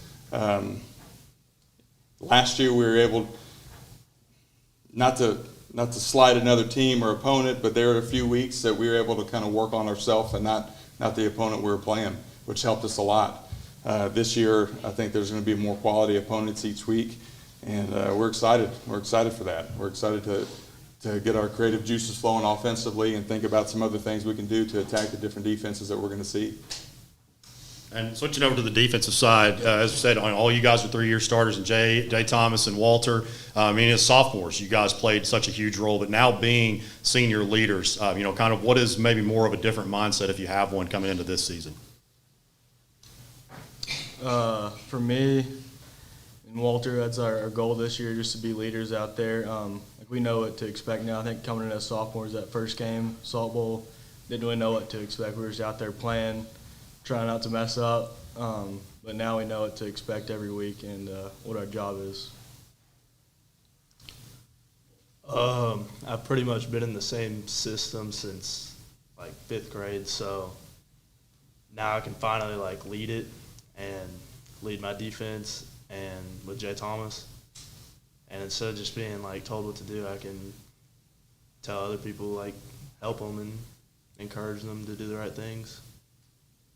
And obviously the biggest game to start the year is the big one with the Salt Bowl with Bryant. It's a week-long event that they have in Saline County. And it's been a while since Benton has won that game. So now that you guys are seniors, talking about mindsets and stuff, how are you guys looking at that coming in? And that's the thing, too. It's not like this game's in week 5 where you can't focus on it. You have to worry about other people. So now that you got your prime focus on the Bryant Hornets, what is your mindset going into that game? That's always been one of my goals personally. I know these guys growing up in Benton, you want to beat those guys in blue. So that's probably our most important game of the year right there. Week 1 definitely isn't the easiest time to play them. They'll get better as the year goes on every year. But that's definitely a big win right there. Something we want to accomplish. Yeah, so we've been playing against these guys since we were in 6th grade. they're athletic and big and tall. But I think we have a really good chance of winning. And I think if we just play with our own abilities and don't go over ourselves and just play with each other and stuff, then I think we have a good chance. I agree, and like Jay Thomas said, it kind of sucks that it's week 1 because I feel like we always start off slow, which hopefully we can fix that this year. But yeah, I think we have a good chance this year. We kind of match up good against them, is what I think. I feel like we just need to go in with the mentality that we can beat them, and I feel like it's kind of like we've been the little brother for a while, and just go in there like we're the big brother and have that confidence that we can beat them and get it done. Coach, I'm pretty sure in the offseason you've been hammering home a message to your guys to hang their head on. What is that message? We're going to fight for 6 seconds every play, and that's something that we talk about every day. And when we're in the weight room, when we're on the field, when we're conditioning, anything we do, we're fighting for 6, and that's what we believe in. That's what we're going to do. And if you go back to just talk about the softball last year, we were fighting and we were giving them everything they wanted for the first half, and we let go of the rope, midway through the third, and we're not going to do that again. And talking about, I think, Maddox, you just mentioned, sometimes you guys have started off slow, but, you look at the past few years, especially after about week 2, week 3, averaging all kinds of points, playing great defense. So is there anything in particular, maybe, Coach Ray, I guess you can maybe answer this, that y'all focus, because you've been to the semifinals, you've been to the final and everything like that. So what's kind of maybe the message as far as finishing? Learning from past mistakes. Anytime you grow, you got to fail. That's kind of the message that we preach. You learn from failures, and we've failed a lot. We've lost in the finals 3 times since 2014. We've lost in semifinals multiple times as well, and it's just learning from all of those situations that you put in as coaches, especially. And then we take those valuable moments that we've learned and try to instill and apply it to them, and exact same for them. Hold on to the ball, the very last play of the semifinals this year. Ball security is a must. Little situations and things like that. So we take those and we put it in our practice plans, and we're going to grow. All right, guys. We sure appreciate you coming. I appreciate it. Thank you.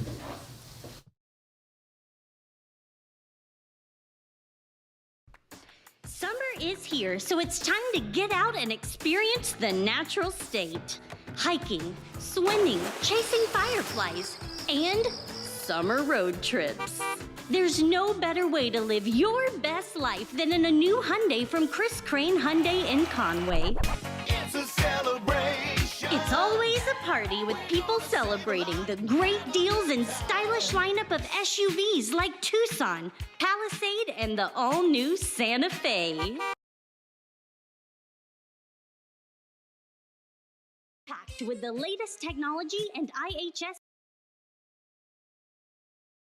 What are you waiting on? Come join the party at Chris Crane Hyundai, Museum Road in Conway. Right now, get 0% financing for up to 60 months or up to $4,000 bonus cash on a great lineup of new Hyundais at Chris Crane Hyundai on Museum Road in Conway and online at chriscranehyundai.com. WACC dealer for details.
All right, up next we've got the Prescott Curley Wolves. They are represented by head coach Brian Glass along with Levante Gleason, Spencer Hubbard, Dakari Prater, and Dwayne White. Coach, I'll go ahead and hand it over to you for your opening statement.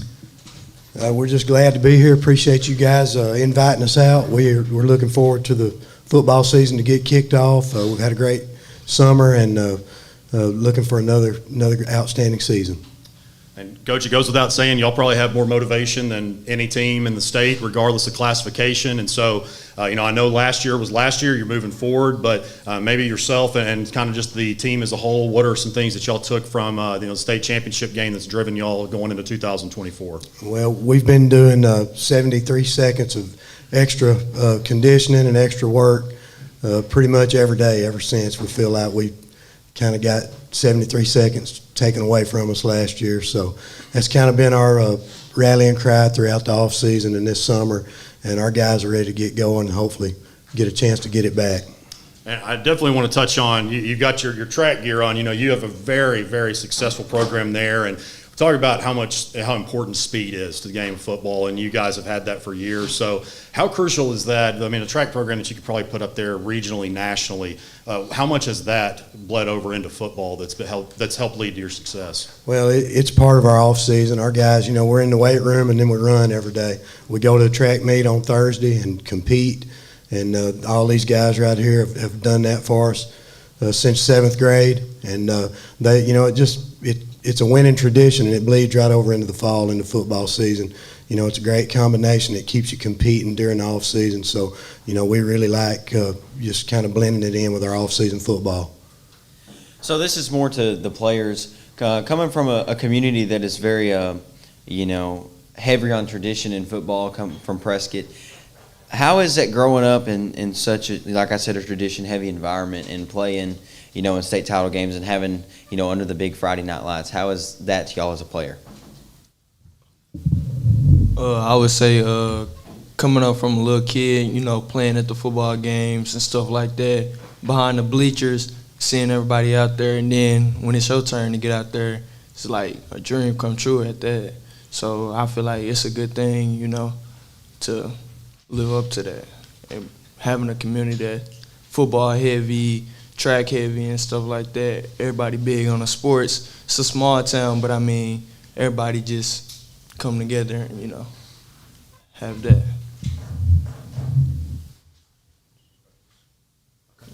And Coach, I also wanted to ask too. I know you had Karsten was a great quarterback for you. Then last year, the Kansas State baseball commit Yates. Yates. So he graduated. So now you got another one. And I know Dakari's played some quarterback for you. You can pretty much put him anywhere. So talk about the quarterback position and then maybe some new spots you're filling on offense. Yes, we've got Kari at quarterback this year, and he threw for touchdowns last year, ran for them, received for touchdowns, and he can do anything on offense. But he's going to be the man touching the ball every time it's snapped this year for us, and we're super excited. He's done a great job in the past, junior high and 7th grade. He's a dual threat quarterback, and of course, he's an outstanding defensive back. He's committed to Tulsa for that position right now, but we're super excited about him. He's going to bring another element to our offense this year. Dakari, with Coach depending on you so much, how are you dealing with that pressure coming into this season, and what you planning on doing with it? I'm dealing with the pressure. Really, it's no pressure. I just gotta fill the shoes with everybody that was quarterback the past years before me. Get us back to the state championship, touching the ball every snap. I just gotta do what I gotta do. And defensively too, you guys are very sound there as well. Like we talked a good bit about the speed and production offensively, but talk about some of the things that you're replacing on defense as well. We lost a really talented defensive line last year. We were really good up front. We liked our front four last year, about as good as I've had there in the it's been 20 years.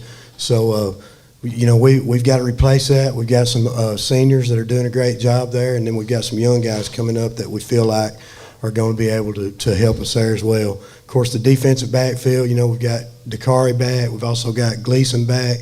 And those two guys back there, they know every check. They've been playing. They've played a lot of snaps for us over the years, and they do a great job getting us into our checks, and they know what they're doing when it comes to coverage. And they also come up and tackle in the state championship game. You saw Gleason make some big hits, and he took out the fullback second round of the playoffs against Fordyce when we had to stop them for a 2-point conversion for the win. This little 140-pound guy come up there and took on a 240-pound fullback, knocked him into the backfield. So, you know, we'll hit, and they also know what to do coverage-wise back there. Coach, you've been doing it a long time. You've been highly successful. Obviously, you guys have one goal every single year, and that's a state championship, getting so close last year. Talk to us about just a week, you know, getting everybody's mind on literally a week-to-week basis and not looking forward. Well, we start the year every year with 3 goals. We want to win all our non-conference games in, you know, the first 3 weeks. Then we want to win the conference by going undefeated in conference. We've done that 5 years in a row. And then, you know, once the playoffs start, the goal is to get to Little Rock and then win the game. We've been right there 2 out of the last 3 years we've been there, but we hadn't got the job done. And, you know, these guys know, you know, nobody's going to give it to you. You got to go take it. And, you know, last year, you know, it was a rough way for it to end, but they also understand, hey, if we're in that situation again, let's be ahead. So, you know, they're going to take an aggressive approach and try to just continue to improve and make sure that we're where we want to be and get the job done this time. And Coach, I think regardless of who you root for, anytime that one of our teams plays an out-of-state opponent, you always love to beat somebody from Louisiana, Oklahoma, Texas, whatever it may be. You know, you guys have a history. I think last year you played somebody from Oklahoma and Louisiana. Yes, sir. So how was that played into just getting more good looks from an out-of-state team that pretty much nobody else here sees? Yeah, we played Homer the last 2 years. One of the most talented teams I've seen in my career. Really, really good football team. They had won the state. They were the defending state champions down there in Class A, which they're about the size of us school-wise. And we went out there and beat them 9-0. And then last year we were able to beat them 31-14. Both really competitive games. Definitely made us better. And then we went out to McAllister, Oklahoma last year. They were the two-time defending 5A state runner-ups out there. And, you know, we had the game won, and it was kind of another controversial ending on both our losses last year. They tackled Dwayne on a little throwback pass to him on the last play of the game and just didn't get the call. You know, we thought we should have had one more play from the 4-yard line.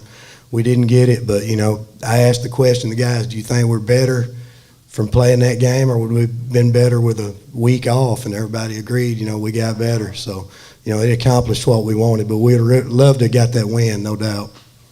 And talking about that game, we've already touched on, you know, it's the game against Boonville. As far as the players, you know, that's 2 games right there that, you know, you guys wish that you maybe had a few plays back. So what are some motivating factors for all 4 of you guys coming into this year?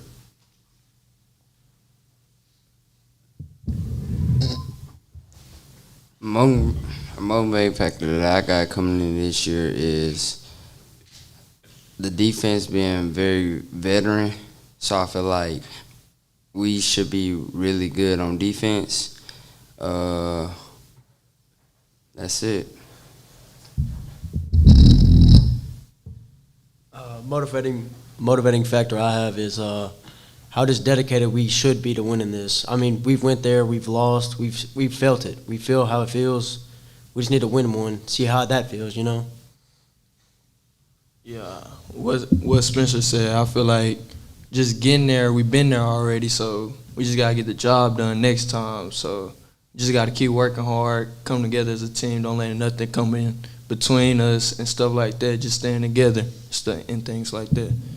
Basically what he said, my bad. But basically what he said, like, yeah, grabbing the team together, becoming like a leadership. We got to have more focus on leadership, get together as guys, become the team we want to be, and I feel like we'll make it again, and we'll go and we'll win this time. And that's like, we just got to stay on track and be committed through stuff like that. But, yeah.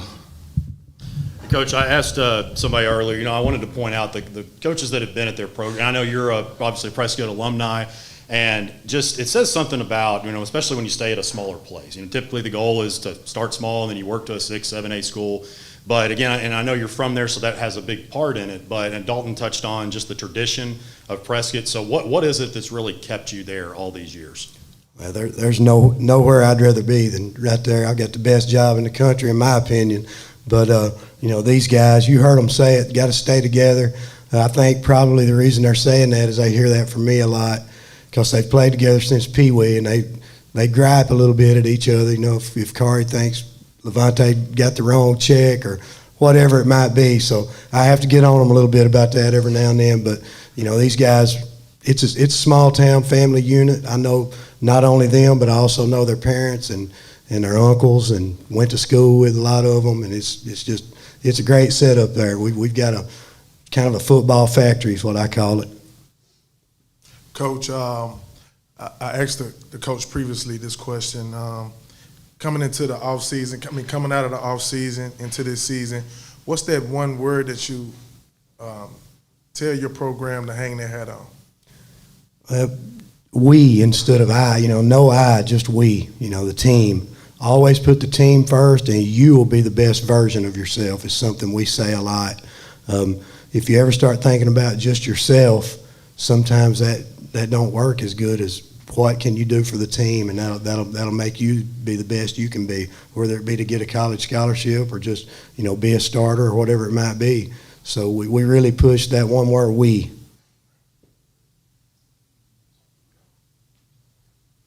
I'm going to start with Dwayne. Dwayne, you're a pretty dynamic player, right? Yes, sir. I mean, Dakari, all you guys are actually. But what have you guys done in the offseason to even push yourself to the next level? Because, you guys know what that ultimate goal is. So what have you guys done in the offseason to make yourself better? Well, I've been working constantly. I've been working on my footwork and stuff like that to get better throughout my hips wise. I just been working out of school, staying out. I've just been working, committed, stuff like that.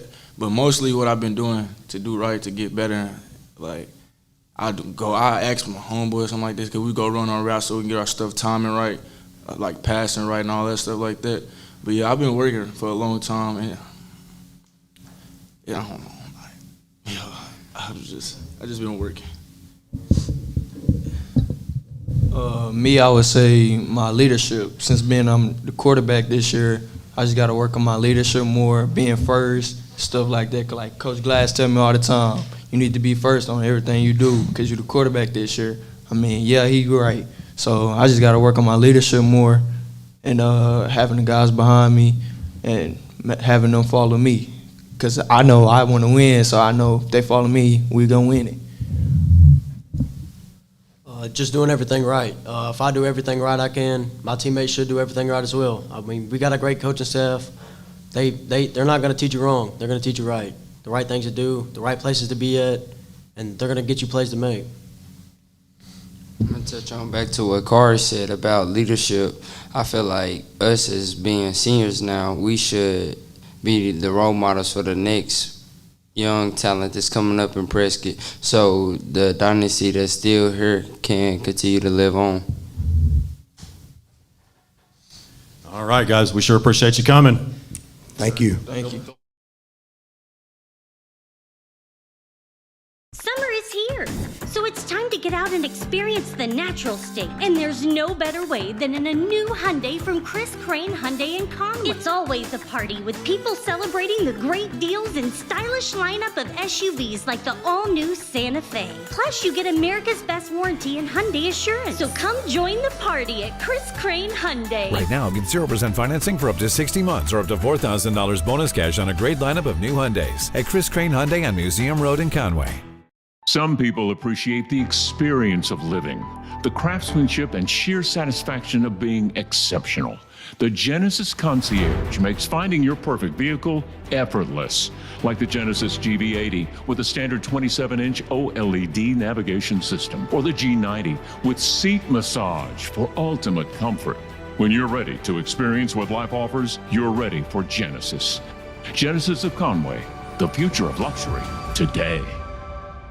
A properly graded field is not only important for player safety, but also the field's health, and no company in the state matches the exceptional service and dedication like our friends at Athletic Field Service of Arkansas in Sherwood. From servicing all types of natural grass athletic fields that includes aerating, top dressing, and phrase mowing to a variety of residential projects, Jeremy Rice and his crew have you covered. They also offer an extensive list of infield renovation services. Call Jeremy at 501-416-1218. That's 501-416-1218 for your free evaluation, and check them out on Facebook or see what they have to offer online by visiting afsofar.com. Athletic Field Service of Arkansas, we got the dirt on your infield.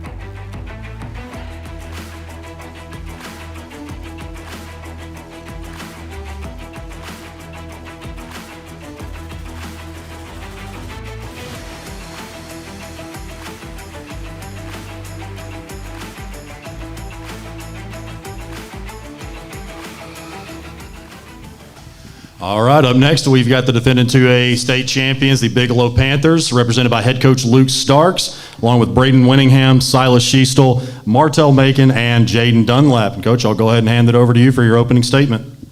Thank you. First off, I want to say thank you guys for having us out today. You do so much for the state of Arkansas in football. So we really appreciate you having us here and giving us an opportunity to kind of talk about our program and some of our guys today.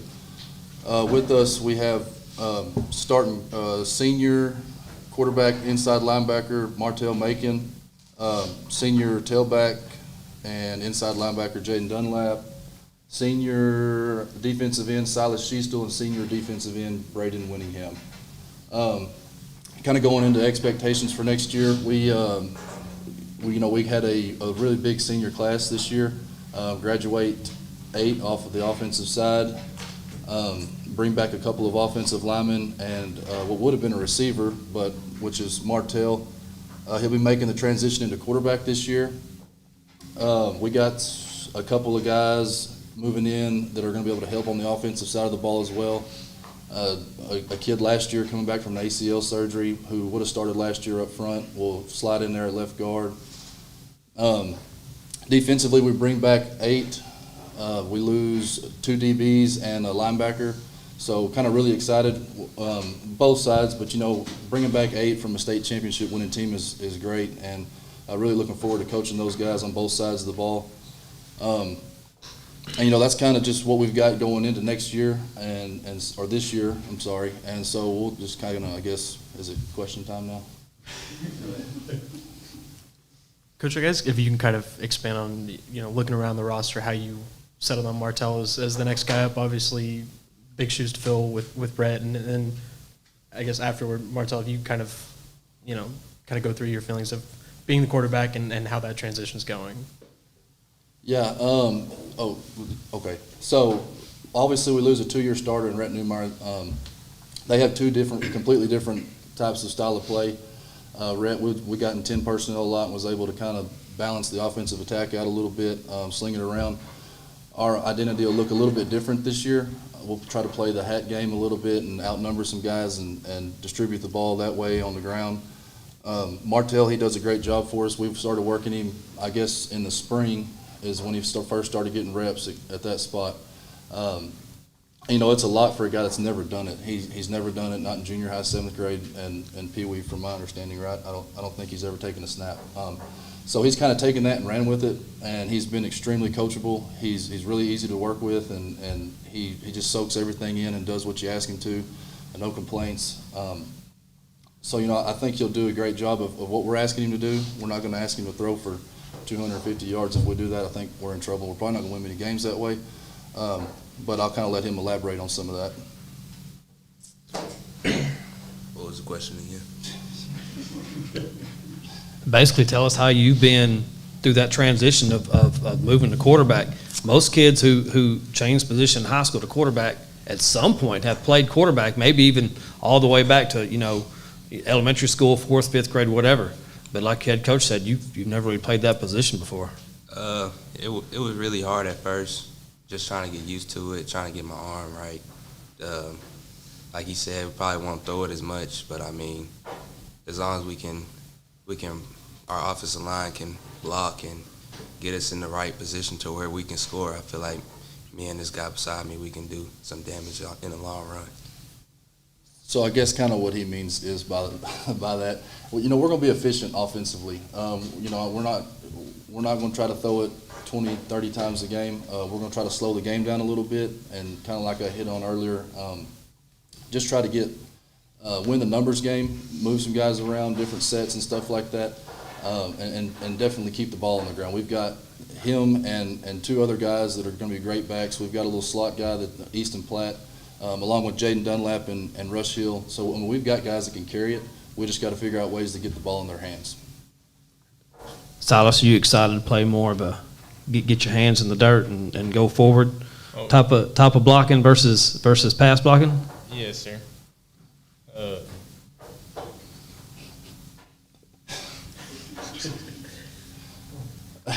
Yeah, he's so excited he doesn't even have the words to describe it right now. The last few years we haven't had to use him as much offensively. He's solely focused on the defensive side of the ball for 2 years. He'll be a 3-year starter at the end this year. But there's a few things that we're kind of waiting on some guys to get back from injury. So him and another senior, Dawson McCollum, they've been rotating at the right guard spot for a little bit. Hoping to get a guy back from injury in a few weeks and then maybe kind of take some of that load off of him, and that way he can just keep his hand in the dirt on the defensive side.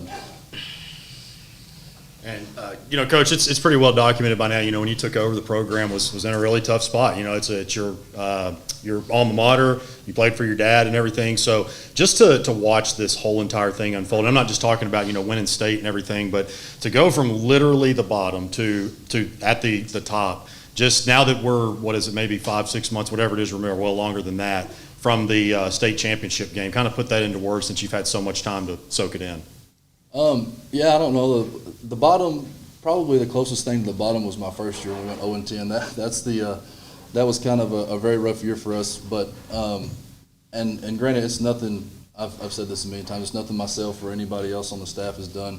We've been very fortunate and blessed with a great group of kids that buy into everything that we try to get them to buy into, whether it be the off season, summer training, spring practice, stuff like that.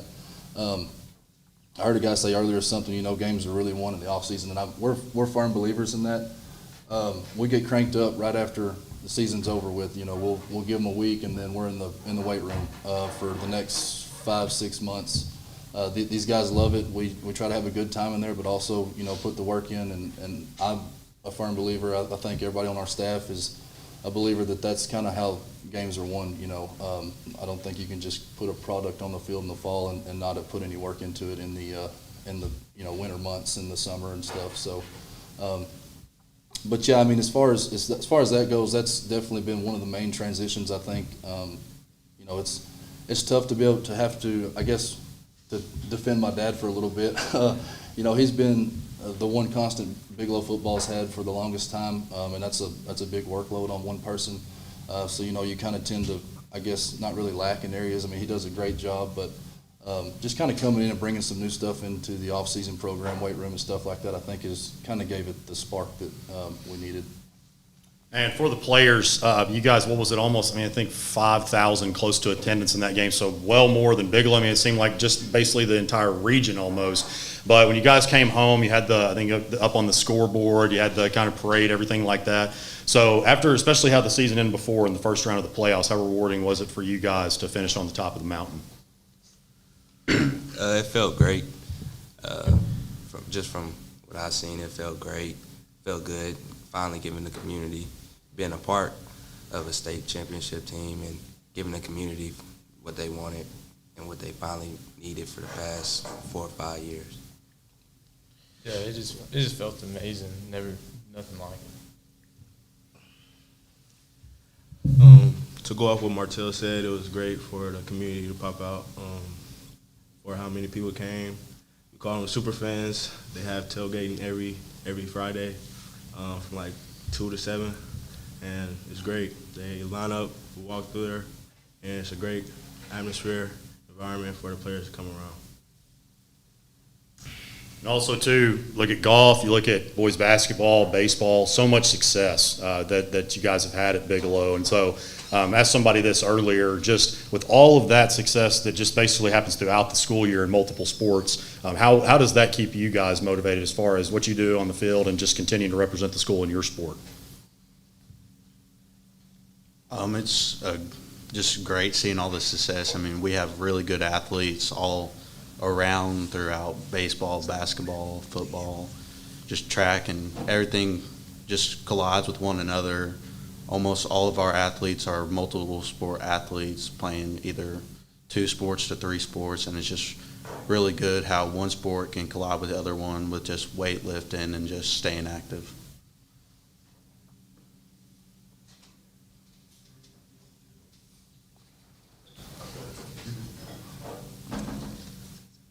Okay, so I heard you guys talk about the fan base.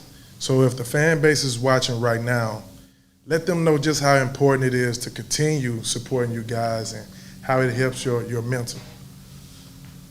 I think the fans is very important to the game, how loud they are, how many people are in the stands. It's very important to us how they show support through the thick and thin. Even when we're like down, back in the day, like 0-10, they would still go to every game. And even now when we're up, everybody shows up. So it's very important to us seeing everybody in the crowd. And I want to preface this by saying, not trying to look too far ahead here, but you just look at everything on paper. You guys, certainly as the defending champions, have a good bit coming back. Conway Christian is another one that is probably going to be right up there with you guys. And I want to ask this just because you guys are so close to them. Is that some players maybe that y'all grew up with in a way, or I know it's definitely circled probably just because again of the level of the two teams. But I mean, did y'all grow up with many of those guys just being kind of around the same area? Me personally, I never grew up with any of them, but I know a lot of them, so I mean, that's how it goes. Yeah, I don't really know them either.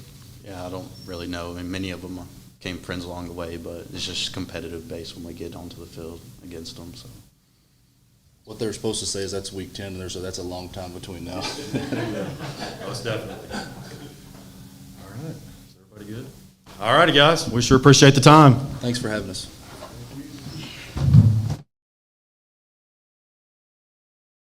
Summer is here, so it's time to get out and experience the natural state. And there's no better way than in a new Hyundai from Chris Crane Hyundai and Conway. It's always a party with people celebrating the great deals and stylish lineup of SUVs like the all-new Santa Fe. Plus, you get America's best warranty and Hyundai assurance. So come join the party at Chris Crane Hyundai. Right now, get 0% financing for up to 60 months or up to $4,000 bonus cash on a great lineup of new Hyundais at Chris Crane Hyundai on Museum Road in Conway.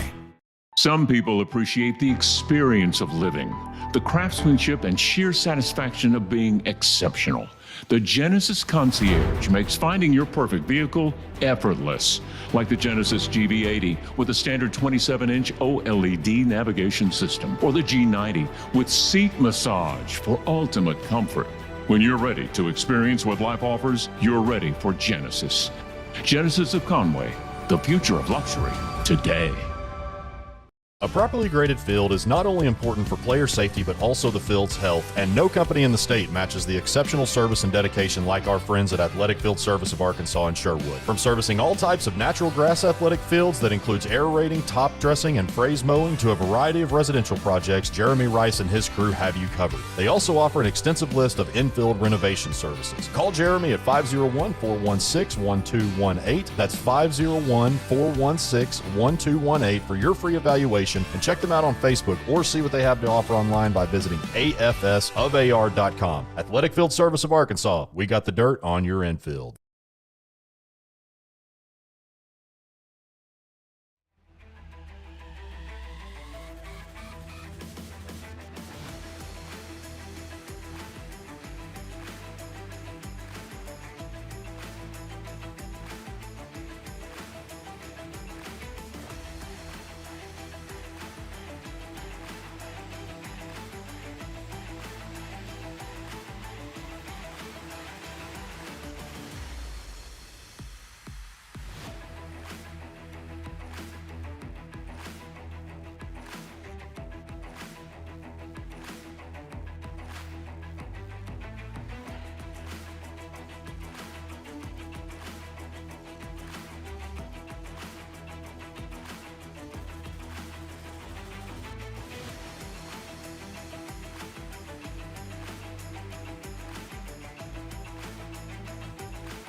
All right, up next, we've got the Pulaski Academy Bruins represented by head coach Anthony Lucas, along with JT Phelan, Walden Culpepper, KJ Colin, and Brandon Cobb. Coach, I'll hand it over to you for the opening statement.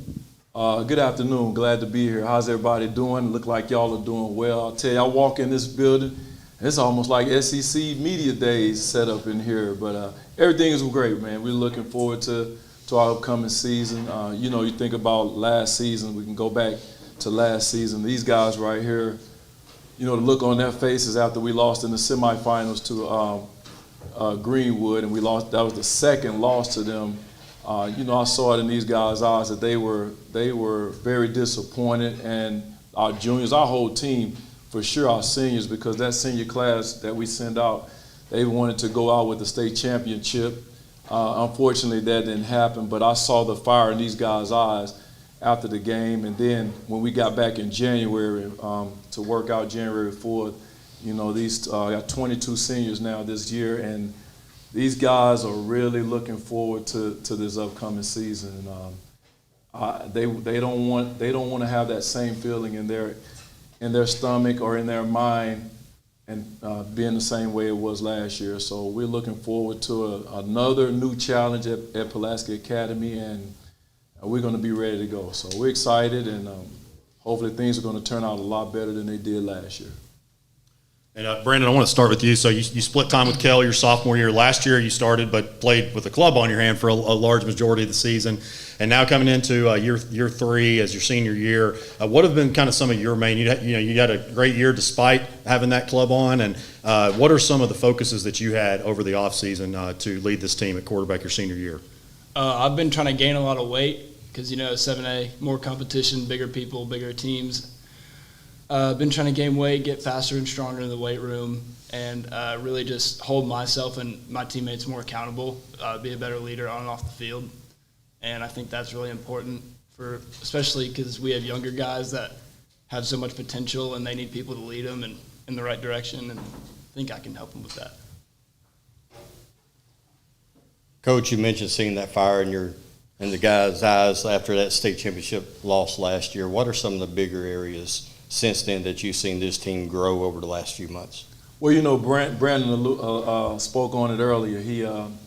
We're in the weight room, guys. Our guys have been in the weight room fighting. Brandon, all 4 of these guys have been working extremely hard because, yes, we understand that we're moving to 7A. And, that's why in the past, I'm going on my 13th year at Pulaski Academy, and in the past, our non-conference games, we always play tough opponents, guys that are bigger, faster, and stronger, and we meet those guys throughout their entire career. But we knew that we were moving into 7A last year, and we know where we need to get better, and that's in the weight room.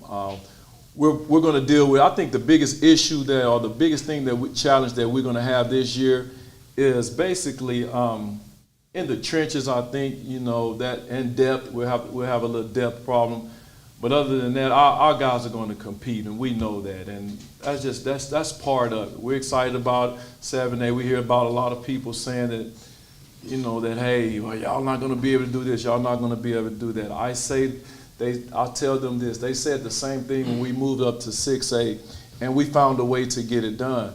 And going into this year, and I say it with confidence, we're going to find a way to get it done. Our goal every year we start is to win a state championship, and our kids believe in that, and that's the culture of our program. And we're gonna do everything we can to get to that position. Now, there could be some guys probably going to plan a little bit of both ways as well this year, and that's something we're going to talk and meet about as a staff next week.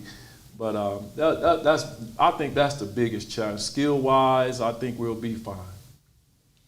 So obviously, like you said, you're not too worried about moving up to 7A because people said no when you moved up to 6A. You found a way there. But obviously, scheduling a hard non-conference does prepare you for that. How do you really look at those out-of-state games? You'll have 2 of them this year.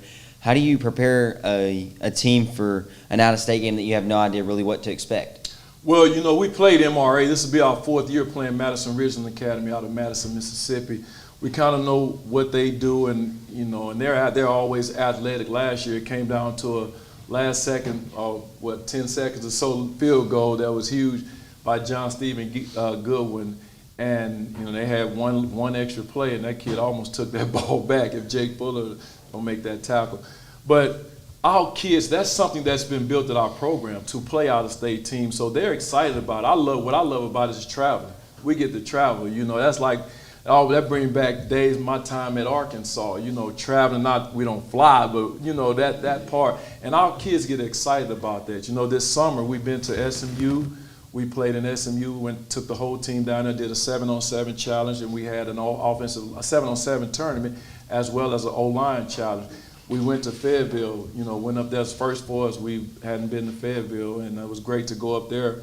And we lost in the finals to Bentonville, and you know, we lost in the semifinals at SMU to Allen, Texas, who is a powerhouse in Texas. So we love traveling, man. We love playing out-of-state teams. I'm looking forward to the West Monroe game too. You know, that's like hometown for me, being from Tallulah, and we were able to schedule West Monroe, who's been a powerhouse football team throughout the years down there, and looking forward to that. But our kids know how to prepare. They don't get too excited. They don't get too lower on themselves. They just, we keep everything at an even keel.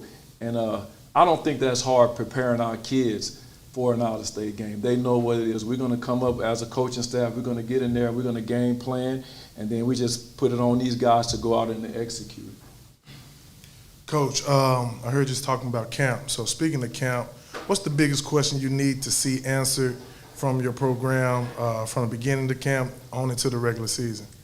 The biggest thing, so I wanted to mention this earlier, and it just dawned up on me, is if we can keep our kids healthy. I'm just going to be honest with you. If we can stay healthy, we will compete with anybody and everybody in this state. I mean, we're at the top of the food chain now. So I think that staying healthy is one of the biggest challenges we're going to have. And I think we can do that. You know, we play a different style of football.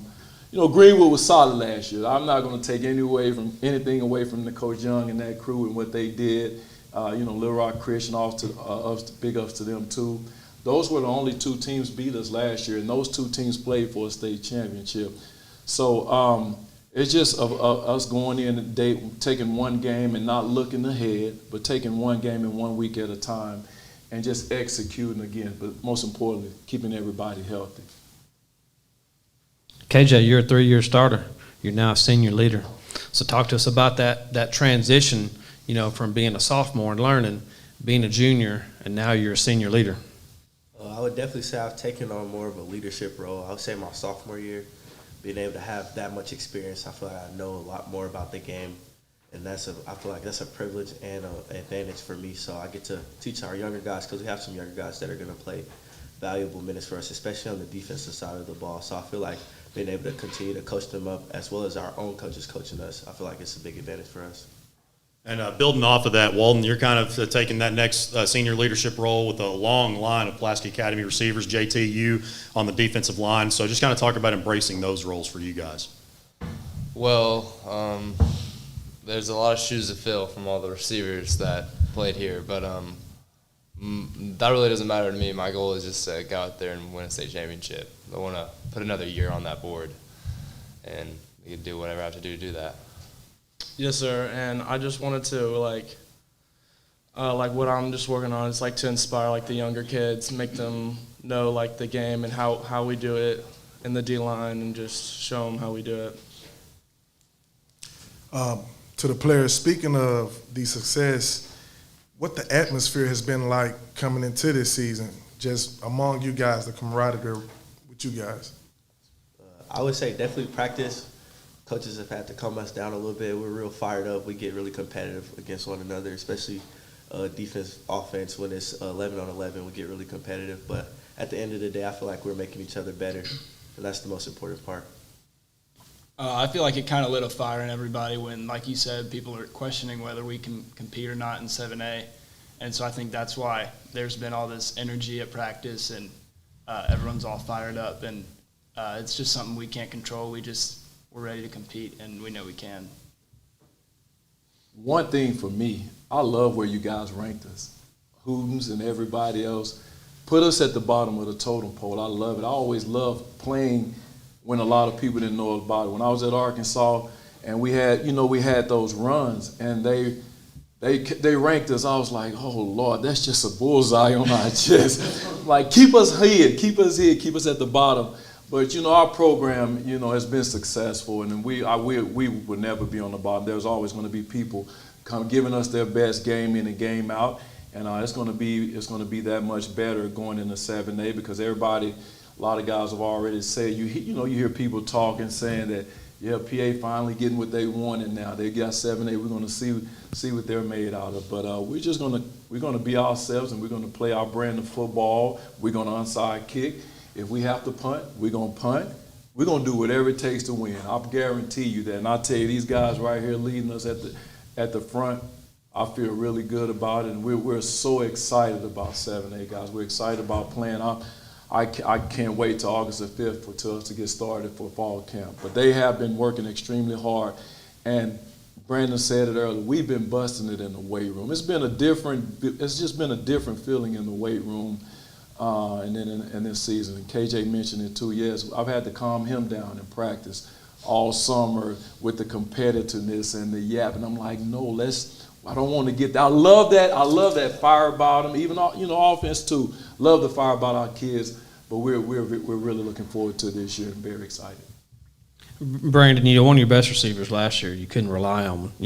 John Marcheret got hurt, and then Walden exploded as one of the best receivers in the state. Talk about Walden and all of your other receivers that you have. Kind of educate the rest of the state as this receiving corps that you have this year.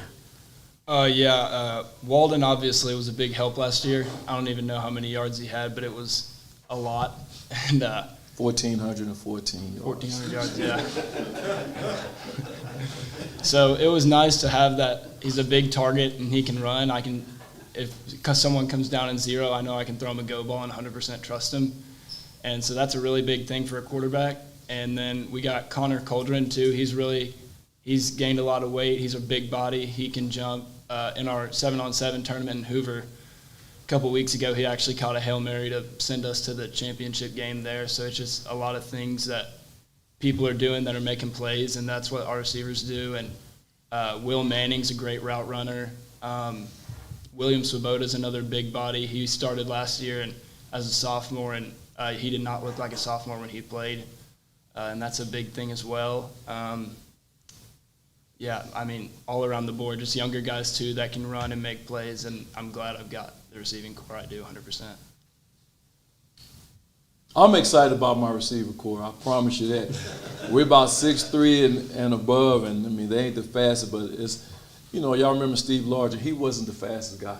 He was a great route runner. So these guys have really been working hard. I really love our receiver corps. I also love our football team, and these guys are excited, and they've been busting it. And we're just ready to get going. I know you guys are too.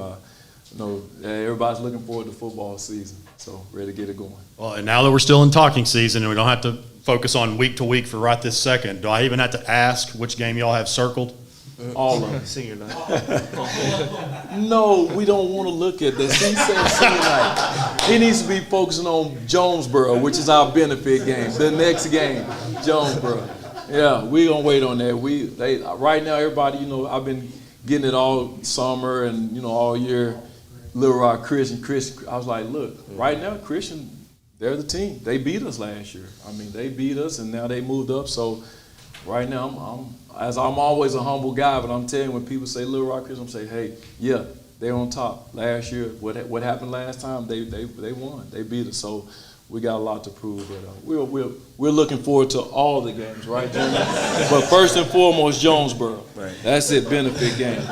We're gonna go into this benefit game just like it's a regular game. So, but that's it. Looking forward to seeing you guys out too this year, and I wish y'all nothing but the best. All right, guys, we appreciate y'all coming. Man, thank you guys so much for having us. God bless you all. Go Bruins.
All right, up next, we've got the Little Rock Southwest Griffins. They are represented by head coach Chadwick Lewis, along with Jalen Waits, Makai Muhammad, Montrell Martin, and Chase Forte. Coach, I'll hand it over to you for the opening statement.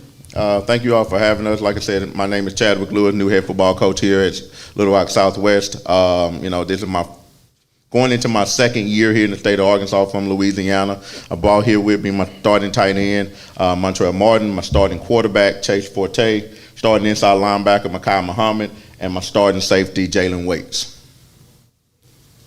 All right, so let's start. This is year 5 of Little Rock Southwest playing football, and this is your first year there. So just kind of, I know it's been a rough stretch over the past 4 years. So kind of talk about some of the things that you did as far as implementing your culture when you came in from Silven Hills, and just some of the things you've done over the offseason. Just trying to instill some confidence in the kids. That's my biggest thing. And I want them to understand, no matter what, no matter who we're playing, we're always going to go out there and fight. Like I tell them all the time, I'm short, so I've always been short. So gotta have a little man syndrome sometimes with them. So we're gonna go out there and we're gonna fight.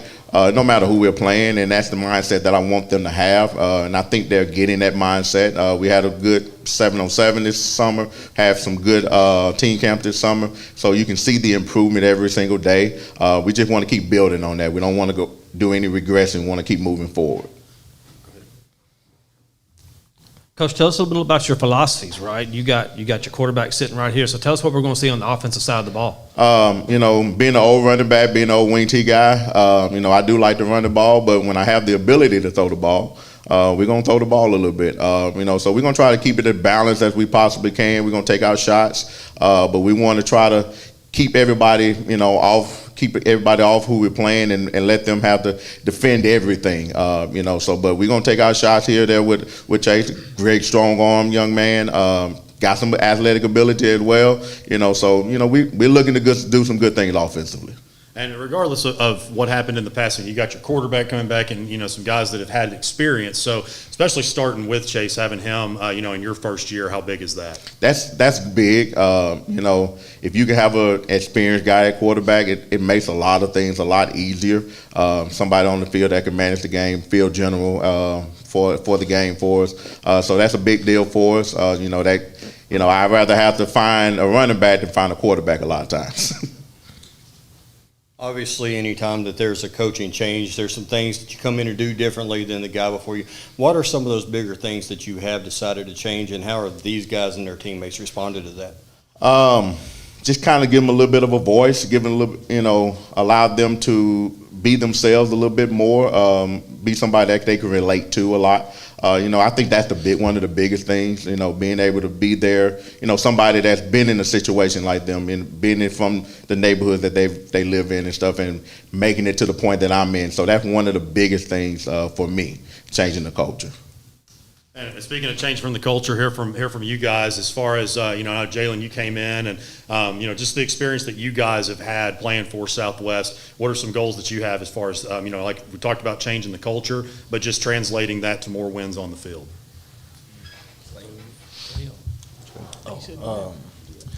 Well, from the defensive standpoint, it really comes more to knowing what our coach wants. With Coach Sessions joining our defense has been a great addition.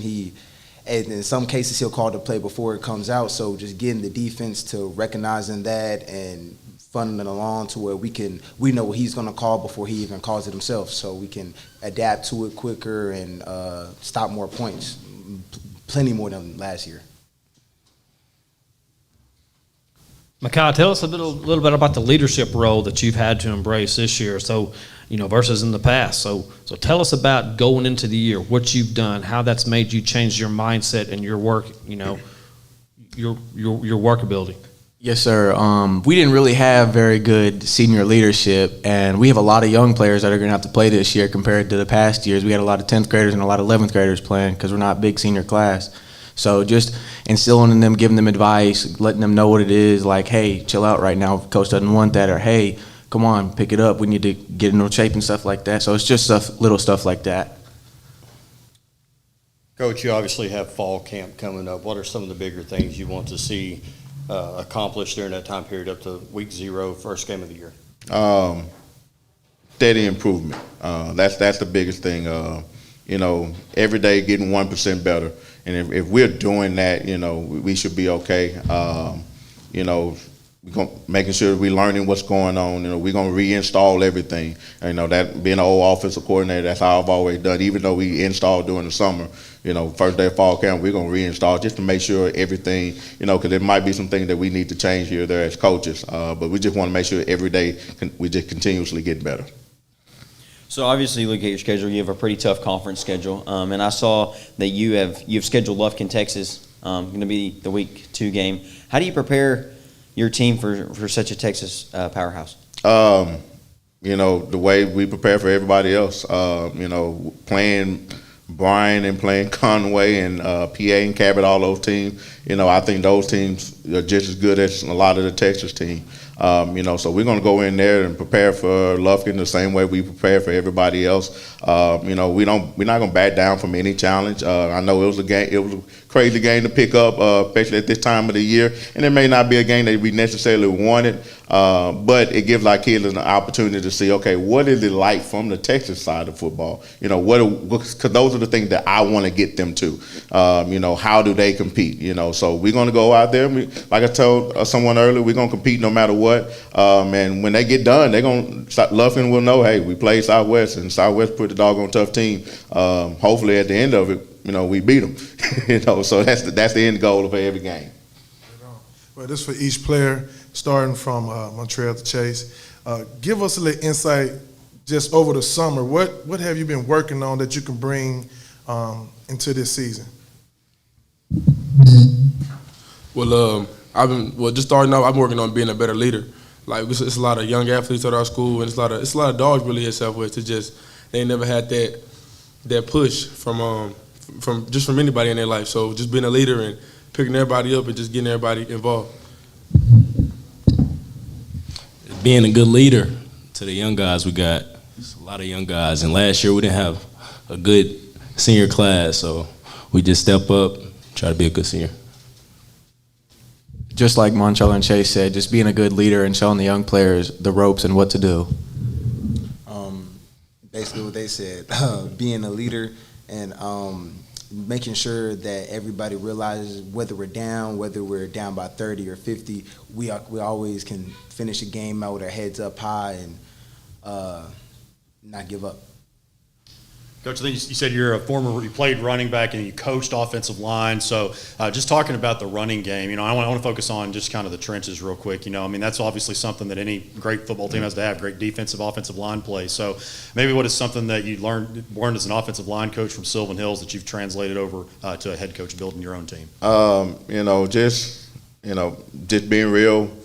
The nastiness of being an offensive lineman, wanting to finish blocks. That's the mindset that I'm trying to get them to do. Kind of blessing and a curse. We only have one senior O-lineman this year.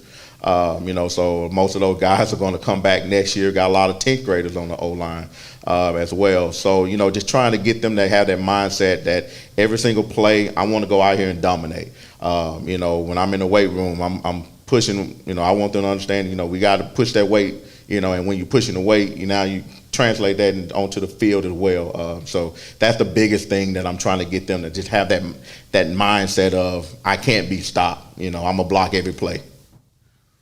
Montrell, you're a two-sport athlete. You play basketball and football. You must be a super versatile athlete. Playing tight end, you also have to be versatile. Sounds like Coach is going to have you, with your hand in the dirt a little more as a tight end too. Tell us a little bit about how you have to go from blocking in Coach Lewis's scheme and then also running out and catching the ball from Chase. Well, the plays that we have, I'm saying it guarantees that I, have success. So I'm just trusting Coach Nelson and Coach Lewis's plan, and that's pretty much what I'm going to do. So, guys, I heard Bryant say earlier that they played you guys last year and you guys was putting up some numbers against them. What team this year that slipped away last year that you have on the radar that you throwing darts at? I guess it. Every team. Every single team. Nobody, every team. and that's the mindset that I want them to have. We're not really focused on just one team. Every week we're trying to end up 1-0. On Friday night we end up 1-0 that week. That was a successful week. No matter who it is, even team that we didn't play last year, they on our radar to be beaten this year. All right, guys, we appreciate you coming. Thank you. Feel free to take your name, please. Summer is here, so it's time to get out and experience the natural state. And there's no better way than in a new Hyundai from Chris Crane Hyundai and Conway. It's always a party with people celebrating the great deals and stylish lineup of SUVs like the all-new Santa Fe. Plus, you get America's best warranty and Hyundai assurance. So come join the party at Chris Crane Hyundai. Right now, get 0% financing for up to 60 months or up to $4,000 bonus cash on a great lineup of new Hyundais at Chris Crane Hyundai on Museum Road in Conway. Some people appreciate the experience of living, the craftsmanship and sheer satisfaction of being exceptional. The Genesis Concierge makes finding your perfect vehicle effortless, like the Genesis GV80 with a standard 27-inch OLED navigation system, or the G90 with seat massage for ultimate comfort. When you're ready to experience what life offers, you're ready for Genesis. Genesis of Conway, the future of luxury today. A properly graded field is not only important for player safety, but also the field's health, and no company in the state matches the exceptional service and dedication like our friends at Athletic Field Service of Arkansas in Sherwood. From servicing all types of natural grass athletic fields that includes aerating, top dressing, and phrase mowing to a variety of residential projects, Jeremy Rice and his crew have you covered. They also offer an extensive list of infield renovation services. Call Jeremy at 501-416-1218. That's 501-416-1218 for your free evaluation. And check them out on Facebook or see what they have to offer online by visiting afsofar.com. Athletic Field Service of Arkansas. We got the dirt on your infield.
All right, up next, we've got the Silven Hills Bears, represented by Coach Jason Huell, along with Malachi Sherwin, Josiah Rainey, and Tyler Hampton. Coach, I'll go ahead and hand it off to you for your opening statement. Yes, sir. Appreciate y'all having us today, and we got Braylon McPhee on the end here with us as well to represent the Bears today. So I appreciate these guys being here with us. Appreciate you guys having us first and foremost, and thank you for your time. We're going to be here today, come off a season where we didn't have a great season like we thought we'd have last year. Kind of at the bottom of the league. We had our chances in games, just kind of ran out of steam. Started a lot of sophomores last year. I think we had 6 on defense that started as sophomores, and offensively, a lot of our skilled guys were younger. Quarterback Tyler Hampton started as a sophomore. He got thrown in the fire last year, and it's going to better him. It already has over the summer. He's really got gains and really improved and done a great job. So he's doing a really good job in that aspect. So that experience those guys have gotten last year is going to really catapult us in to this season. We're looking forward to a good season this year. And like you said, there's really nowhere to go but up at this point. You guys had a good offseason. You had a really good run in 7-on-7. I know 7-on-7 is 7-on-7, Yeah. but still just getting that confidence through the offseason heading into the fall, how big was that? It's huge. I mean, when the first day we went over to 7-on-7, went to Benton, was our first one. And I told our guys, I told our coaches, I want our guys to compete. And they competed their butts off. And they come out and made it to the finals of that one. Then Shootout of South did really good. Made it to the semifinals in the bracket we were in. And so I was very proud of our guys, man. They competed, got a lot of compliments. Our guys were getting compliments how well they've improved. And I told people last year, it just takes time when you're young. When you're starting as a sophomore playing in 6A football, it's a lot different than when you were a ninth grader a couple months ago. So, but a year under their belt, this is our first off season with our full staff, and I feel like it's been a good off season to propel us forward. And to the players, you guys are obviously here because you're your team leaders. And so just kind of echoing what Coach had said, what is kind of the standpoint or the things that you took away from last season that you're utilizing going into 2024? We got to work. Everybody came in very motivated, so everybody was just like, we all came together more, locked in, and we locking into what the coaches have to teach us. I say we used it as a way to see that we need more chemistry. We've been building more chemistry over the summer and paying attention to more of the smaller details, like getting in shape and knowing where you need to be there, and things like that. Yeah, like Coach was saying, when you start with the younger guys, we ain't have much chemistry. But now that we've been with them a while, we can look forward to doing better and actually like being cohesive as a team. I feel like a lot of our guys last year weren't really bought in, but this year over the summer we've seen improvements of people buying in and really trusting their coaches and trusting their technique. So I think this season should be good. And Coach, obviously, talking about just being so young last year, and also too, you went from throwing about maybe once or twice a game to a lot. And so just a complete change as far as the offensive philosophy. So how much more, and I imagine it's pretty drastic, but as far as just from this time last year to implementing the offense in year two, just talk about the strides there. Yeah, the strides are just phenomenal. We're leaps and bounds ahead of where we were last year.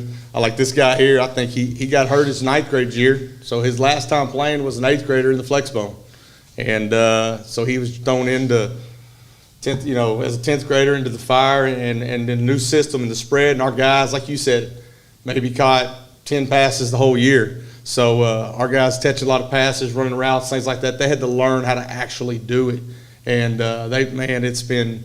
Last year was a struggle, and it took time, and it's taken time. We worked on it, worked hard on it, and we are leaps and bounds where we were last year. And we still got some improvement to go, but they're doing a really good job. We're proud of them. The coaches are working hard, and it's been a big improvement.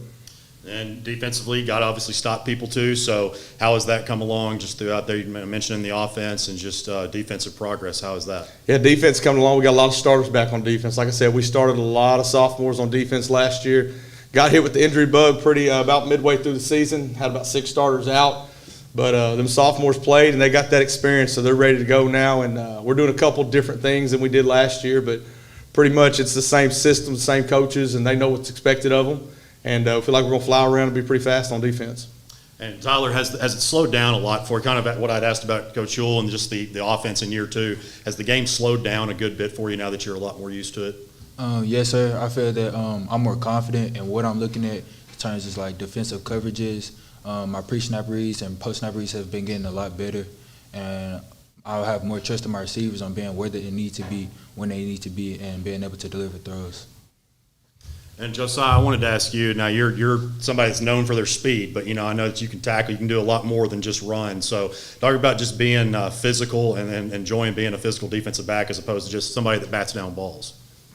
It's been something I've worked on a whole lot more this season, trying to be way better at it, trying to be more physical, get the whole defense be more physical with me, and just as mentality as a whole, just everything changing. Also wanted to ask about, I'm a Sherwood native myself, so I didn't go to Silven Hills, but know just about the community. So how has that community buy-in been? You know, like you've talked about, it's tough going through an 0-10 season. So the community and the support, talk about that. Yeah, like I said, this will be my second year. Last year was my first year, and I'm from there as well. I graduated 2003 from Silven Hills High School. Grew up in the community, know a lot of people in the community. Really try to get the community involved. We've had some great involvement, people sponsoring, things like that. Anytime we need something, team fed, we got people that step up and do it. They support us. And even through the season, people knew that we had a young team. They knew there were going to be some struggles, some bumps, and they kept supporting us, man. Our guys kept fighting. One of the hardest things to do is when you do go through those losses and you keep losing another one is to keep everybody together, keep your team together, keep your fans together. Our coaches did a great job. Our kids did a great job. You know, I credit our parents at home. I mean, a lot of times, you know, you get home and you hear things sometimes that, you know, maybe different what you're hearing at the field house and those things, but our kids come back positive, ready to go, and I mean, I think that whole thing in general has really, really helped our program grow, and we're going in the right direction. And for the players, with respect to every game, is there one in particular that maybe, one or two in particular maybe that you're looking at this year, whether it be in conference or whatever, that you kind of look at and you're like, man, we were really close, and that's one that you might be a little extra focused on as far as just kind of the ins and outs? I want to hear from Malachi since he was smiling. Some teams I particularly am looking forward to playing again. I really want to play Maumelle again because I feel like that we should have won that game. I also feel like we should be Sheridan, and I'm looking forward to playing them this year to show them that wasn't all that we had last year. I'm looking forward to play all of them. I mean, we got something to prove to every single team we play this year, like every single one of them. So I'm just coming out, same mentality, ready to come out, prove everybody wrong. Yeah. Somebody else?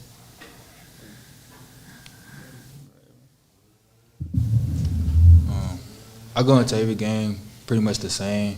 You know, I respect every team to a certain extent, and I prepare the same way. But if I had to pick a game, it'd probably be Maumelle.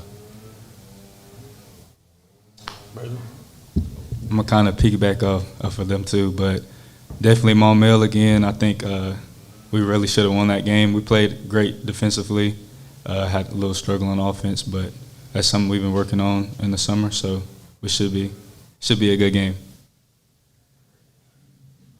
Guys, we appreciate you coming. Thank you. Appreciate you having us. Thank you, sir.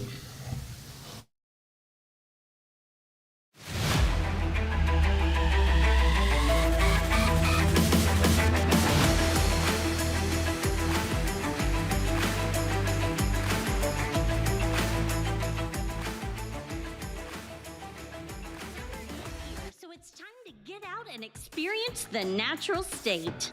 Hiking, swimming, chasing fireflies, and summer road trips. There's no better way to live your best life than in a new Hyundai from Chris Crane Hyundai in Conway. It's a celebration. It's always a party with people celebrating the great deals and stylish lineup of SUVs like Tucson, Palisade, and the all-new Santa Fe. Plus, you get America's Best Warranty and Hyundai Assurance. This lineup is packed with the latest technology and IHS top safety picks. So what are you waiting on? Come join the party at Chris Crane Hyundai, Museum Road in Conway. Right now, get 0% financing for up to 60 months or up to $4,000 bonus cash on a great lineup of new Hyundais at Chris Crane Hyundai on Museum Road in Conway and online at chriscranehyundai.com. WACC dealer for details.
Summer is here, so it's time to get out and experience the natural state.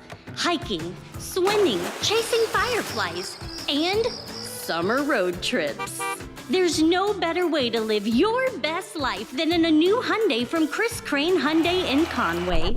It's a celebration. It's always a party with people celebrating the great deals and stylish lineup of SUVs like Tucson, Palisade, and the all-new Santa Fe. Plus, you get America's best warranty and Hyundai Assurance. This lineup is packed with the latest technology and IHS top safety picks. So what are you waiting on? Come join the party at Chris Crane Hyundai, Museum Road in Conway. Right now, get 0% financing for up to 60 months or up to $4,000 bonus cash on a great lineup of new Hyundais at Chris Crane Hyundai on Museum Road in Conway and online at chriscranehyundai.com. WACC dealer for details.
Oh, wait. Or actually, you know what? Now that I think about it, since I don't have their names. Okay. All right. I'm ready. All right. Up next, we've got the Greenbrier Panthers, represented by head coach Randy Tribble, along with Eric Hewitt, Garrett Matheny, Marcus Simpson, and Josh Thomas. Coach, go ahead and hand it over to you for your opening statement. All right. We appreciate y'all having us, and we appreciate what you do for high school football in the state. We're real excited about a 24 edition of the Greenbrier Panthers. Have a real good group of players returning. Have 25 seniors returning. Last year we were in 6A West. This year we'll be in the 5A West. And as a 6A team last year, we finished 6-6, 5-5 after the regular season. Got a home playoff game and beat Searcy, and then we got beat the next round by Benton. And but we felt we were in 6A for 2 years. I've been in 5A always before that since I've been there, and had a rough time our first year in 6A. But honestly, we knew we were really young and we were going to have some struggles that year, and only won 2 ball games. And then, we really wanted to beat some of those 6A teams this past year before we moved back to 5A. And we did some of that enough to get a home playoff game and to win a playoff game. So, 6-6 is not what we want to finish, but it was an improvement in our second year in 6A. But we're excited about this year and the group of players that we have. Yes, sir. I'm Josh Thomas, class of 2025. What position? I'm a tackle. Marcus Simpson, class of 25, wide receiver and safety. Eric Hewitt, class of 25, linebacker and tight end. Garrett Matheny, class of 25, middle linebacker and D-end. Coach, you mentioned the 2 years in Class 6A and dropping back to 5A this year, 25 seniors. How do you feel that helps you moving down, and where does that put you at this year coming back to 5A?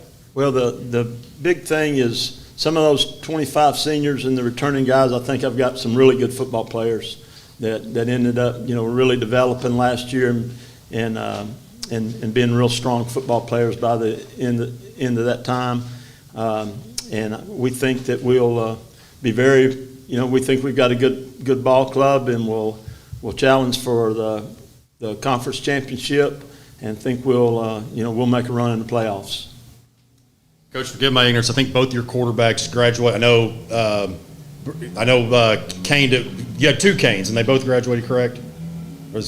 Kane Griffin graduated. Kane Richardson moved to Texas. Gotcha. So you're going to have a new quarterback. You ran the two quarterback system last year. So Right. What is that position going to look like for you?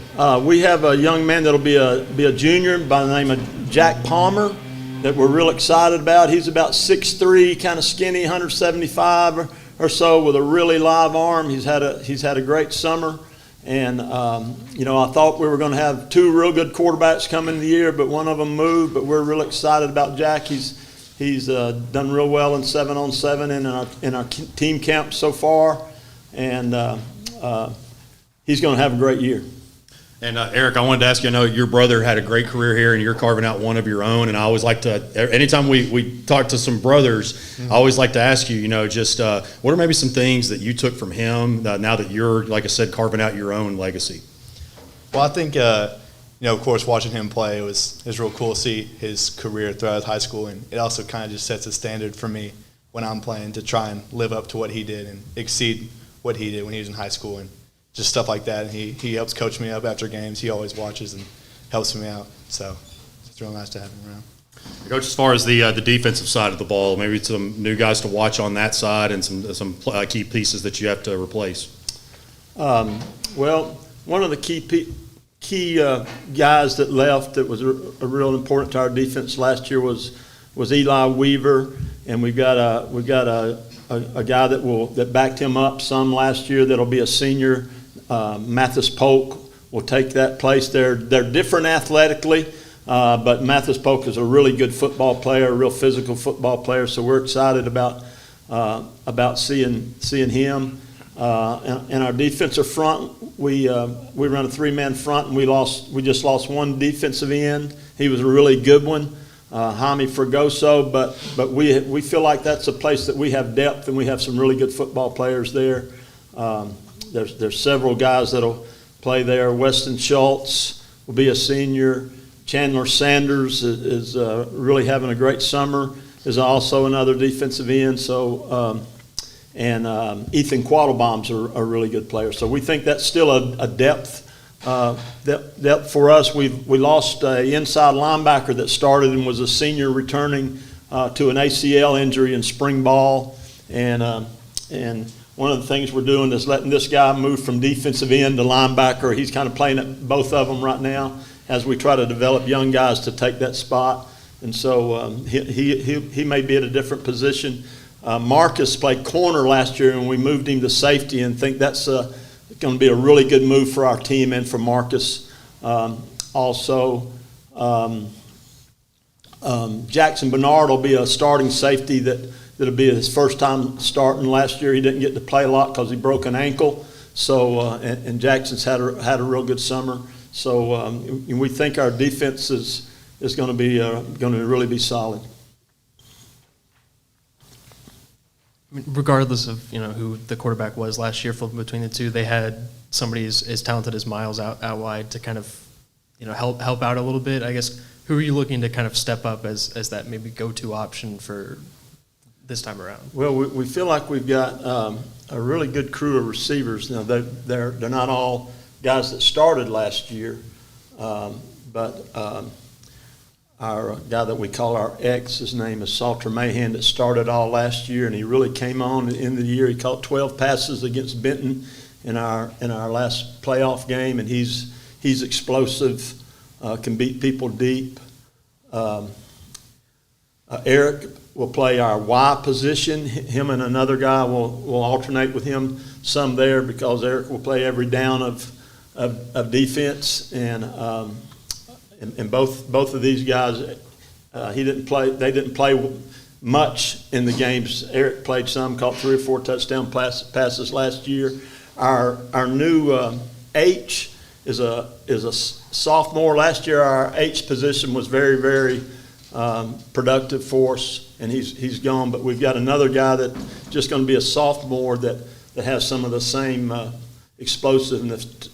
His name is Trendon Mosley, and he'll be somebody to watch the next 3 years. And then Marcus will start at Z, and we're better when Marcus is in the game at receiver. He's just a really solid player and knows everything. Has a great blocker, and so I think with all those guys, and then our running back also, Enoch Hassan, who rushed for about 800 yards last year. He is as a sophomore, he has really developed, and we think we've got the tools for Jack to distribute the ball to that can be a very good offense. And Coach, you've been at Greenbrier for a while. You're very familiar with the 5A West, and I know you're worried about the schedule that you're played, regardless of what class or anything like that. But look at Farmington. Coach Tice, the legend, he's back in the game. You're very familiar with Harrison. You guys know Valonia just a little bit. So just that familiarity there, is that pretty cool just to be back on that level? Yeah, it is. I told somebody the other day, I saw Cody McNabb, we're buddies, and we're back in there with him. They were in the Central, I think, last year or something, but I saw him the other day at a junior high team camp, and I said, man, I'm so happy Coach Tice is back, because now I'm not the old guy anymore. Coach Tice has trumped me on that real quick. But getting back in the 5A West, is exciting, and we know those coaches pretty well. I also text Cody McNabb yesterday and said, who runs the league pool that you put all your film in one thing on Huddle, and we can get everybody else's film? And said, who? I forgot he wasn't in the 5A West last year, but I said, who runs the league pool? And he said, I think Alma does. And I said, well, I need all your film. I want all your film now, because me and him always had kind of a film thing that going on. But anyways, it is good to be back in that league. Harrison, is Coach Keeline, was the D coordinator there before, and Cody McNabb and Coach Tice is back. So I know Coach Ashcraft well from his days at Siloam, and Coach and AD at Conway, and we've team camped together and 7-on-7 together a little bit this summer. So we've been around each other and get to see each other's teams and stuff. So it's a good feeling to be back. Now, being in the 6A was really good for us, really well coached. We had to develop more depth when we realized we needed to develop more depth in the 6A, and we feel like that really helped us, and it will continue to help us to have that philosophy of trying to be one-way players as much as possible. So that was really good for us, but we want to take that with us to 5A West. And we haven't talked about the offensive line yet. You got a pretty imposing figure right here in Josh, and I know that's one area that you're probably pretty excited about. So along with him, just kind of talk about what you got up front. Right. Our offensive line's a big group. Josh is 6'8", 310, 315, depending on the day. And our right guard right now is about 280. I guess that's Lane Morgan. Our center's about 260. That's Kobe Rogers. Our left guard's about 280. And our left guard didn't get to play last year at all. He injured a knee in a team camp and didn't get to play at all last year. And he's a really good football player and a really good senior. And then our left tackle is 270, 275, 280. He has been at 300, but he's trying to slim down a little bit for us. But he's a 3-year starter.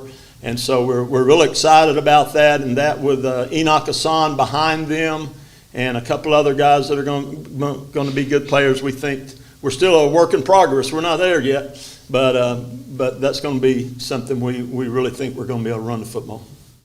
Well, I was going to say, Coach, with such a small offensive line, how do you not run every single play? Well, we like to throw it around a little bit too, you know, and get Coach Moreland and Coach Bertram. Coach Bertram, I don't know if y'all remember Neil Bertram, but he was quite a throwing quarterback, and he with him coaching, you got to let him throw the football a little bit, you know. So, but we want to be able to do both for sure, but we want to run it real well when we do run it. All righty, guys. We appreciate y'all coming. All right, thank you. Sorry again.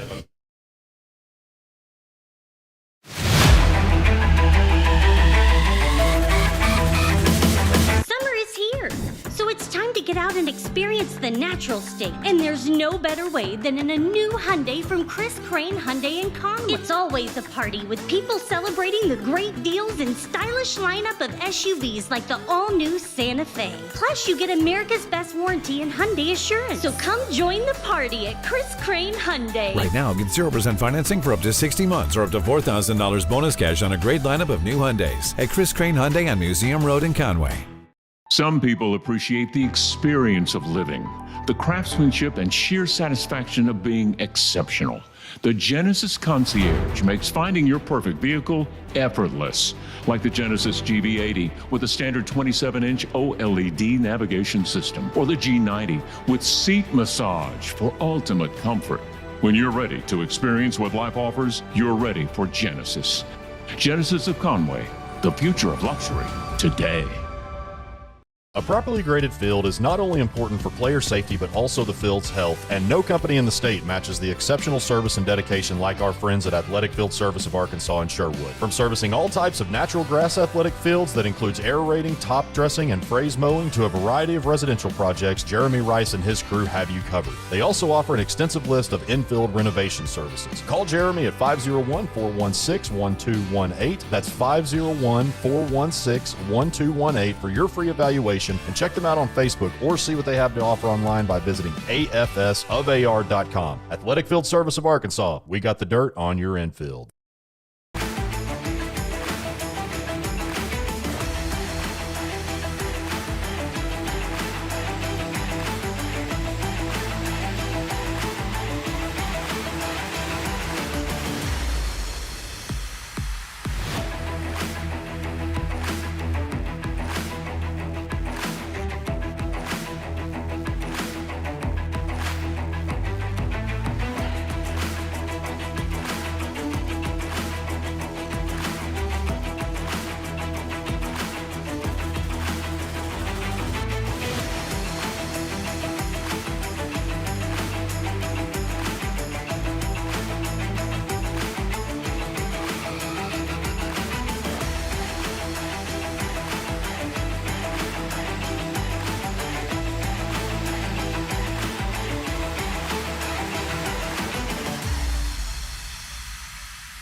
Go. All right, up next we have the Boley Eagles represented by head coach Clint Ashcraft, Drake Cawthon, Skylar Cole, Katie Gibson, and Zaniel Dean. Coach, I'll go ahead and hand it off to you for an opening statement. Well, first of all, thanks for doing this, one, and then thanks for asking us to be a part of it. We really appreciate it. So taking over this spring, this has been it's been fast and furious for us. We've had some coaching hires, had some new guys, or some guys that have played in the past that have returned to play for us this year. So we're excited about that. We still got a long ways to go. I think our guys will tell you we're still learning every day. We're still putting new stuff in on both sides of the ball, and then we still got to get to all of our special teams. But talking on the way down here with these seniors, we're excited. We got about a month to get ready for our benefit game with Heber. And the next month for us is going to be real important. It's going to be a lot of growth and a lot of figuring things out on both sides of the ball. So looking forward to it, enjoying being back in coaching, enjoying working with these guys. We've got a group of kids that really work hard, show up every day, do what you ask them to do, get after in the weight room, and that makes it fun to be a coach when you got a group of guys like that. We brought with us today Skylar Cole. Skylar is our quarterback this year. Obviously all these are seniors. Drake Cawthon's our left tackle, is also going to play some defensive end. Cadian, multi-purpose guy on offense. I'd say tailback first, can play receiver, is also going to have to play in the secondary for us some. And then Zaniel Dean is our starting center right now, and he's also going to have to play some D-line for us. So due to our numbers and where we're at, a lot of our guys are going to have to play and contribute on both sides of the ball. So we really trying to develop some mental and physical toughness right now. Coach, you mentioned installing some new things and things you got to get done between now and your benefit game. What are those big things that you need to accomplish over this next month? Well, we still got a lot of things on offense to put in. We've got, again, Skylar sitting over here. You can see he's a big kid. He can throw the ball. He's going to be able to run the ball. We haven't started putting that in yet. So we got some things to add offensively where he'll give us another dimension of running the ball. And then defensively, I think we got a good idea of the base stuff we're doing. It's making those adjustments when the offense is moving, handling motions and those things. That's going to be a big deal. You play faster when you're not confused. And we're doing our best to try to make our kids understand if this happens, this is our answer. So working through those things. And you've had a lot of success as a head coach previously and then spent time as an athletic director, so you're still around sports. And I know when you first got hired from Boley, it really wasn't a matter of if you were going to get back into coaching, it was when. So now that we are about a month from the season, just kind of talk about the excitement that you have as it gets closer. Yeah, I guess that was, I'd done it for 21 years, and then had the chance to be athletic director. My wife knows this, nobody else knows, but I took my whistle and hung it in the closet, and I told her, I said, I'll coach again. I always had the athletic director on my goal board, and I did that for 6 years, and it was great. But every Friday, it was hard for me to sit on the sidelines and just watch. And then when we hired Coach James at Conway, I've known Coach James a long time, both of us being from Pine Bluff, and then going in his office every Friday night and sitting down and recapping the game. I just started getting the itch really bad. So Bologna called and went through the setup and how they do it. It's really neat there. All the kids are centrally located. We've got a period for 7th, a period for 8th, a period for 9th, a period for high school, and they all come to the field house to work out together, and the head coach gets to be in every one of those practices. And even in the month of July, these guys will tell you, we're bringing in every football player in Bologna 7th through 12th at the same time, rotating them through all of our coaches. So the chance to build a program was real appealing. And then, it just happened to be real close to where I live, so it worked out good. Bologna's got a strong history of running the ball historically, and then Coach Langro came in and did some kind of Tony Franklin things. And so do you expect to do more spread? Obviously you're going to play to your strengths, but we'll see a good bit of spread this season. Yeah, Skylar's ability to throw the ball is an asset for us. I think it's going to be a matchup deal, I think you take what you're given. And so I think each week you could see some tweaks where it's a little different each week offensively. But, that's the thing. Again, these guys have heard me say this, you got to have answers.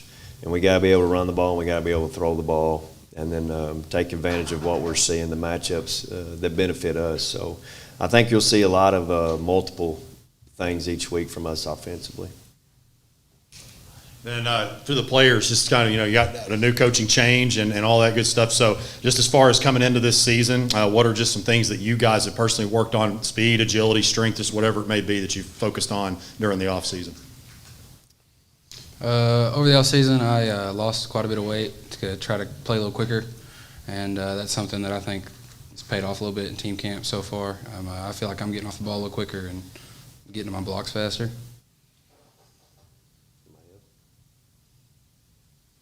I think one thing that we have to work on is keeping our energy up, making our own energy, not just going through the game just kind of dead. From the whistle, just keep it 100 and going full speed. I've suffered some injuries throughout the past years, and about 3 times a week, maybe twice, Coach Ashcraft puts us through like some speed training and like acceleration, cutting, and all that. So it helps everybody out with getting faster and stronger.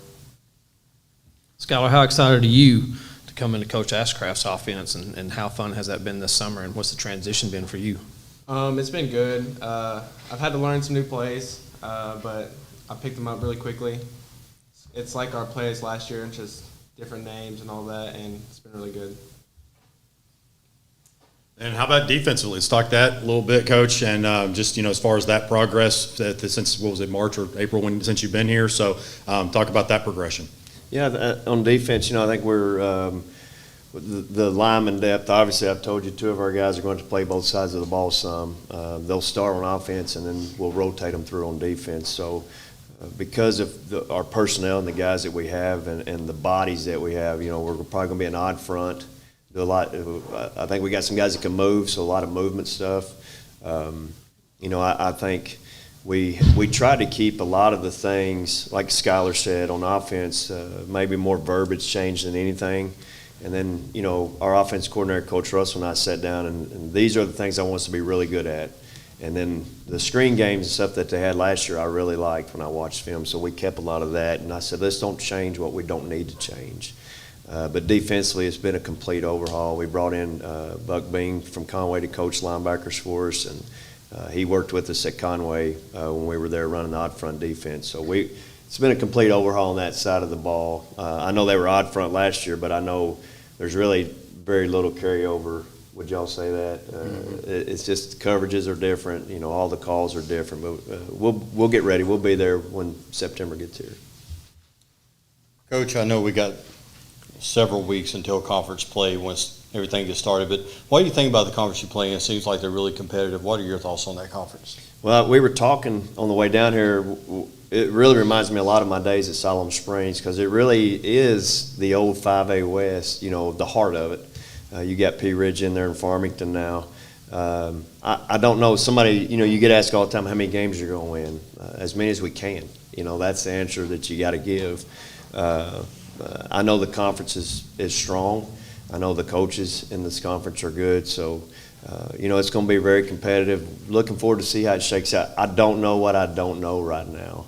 As far as who everybody has back and who's going to be strong here or there on that side of the ball. But looking forward to being back in that old 5A West Conference.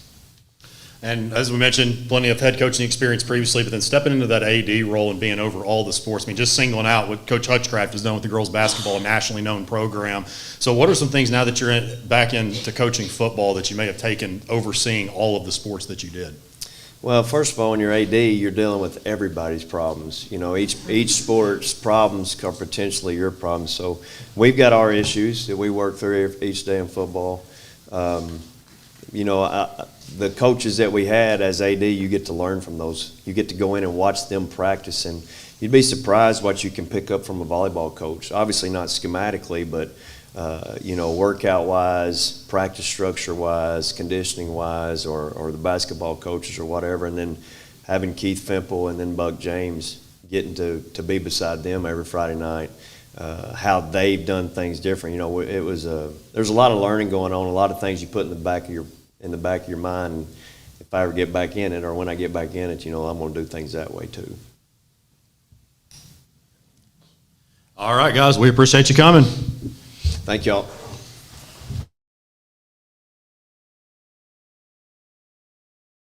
is here. So it's time to get out and experience the natural state. And there's no better way than in a new Hyundai from Chris Crane Hyundai and Conway. It's always a party with people celebrating the great deals and stylish lineup of SUVs like the all-new Santa Fe. Plus, you get America's best warranty and Hyundai Assurance. So come join the party at Chris Crane Hyundai. Right now, get 0% financing for up to 60 months or up to $4,000 bonus cash on a great lineup of new Hyundais at Chris Crane Hyundai on Museum Road in Conway.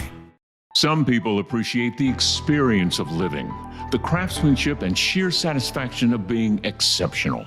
The Genesis Concierge makes finding your perfect vehicle effortless, like the Genesis GV80 with a standard 27-inch OLED navigation system, or the G90 with seat massage for ultimate comfort.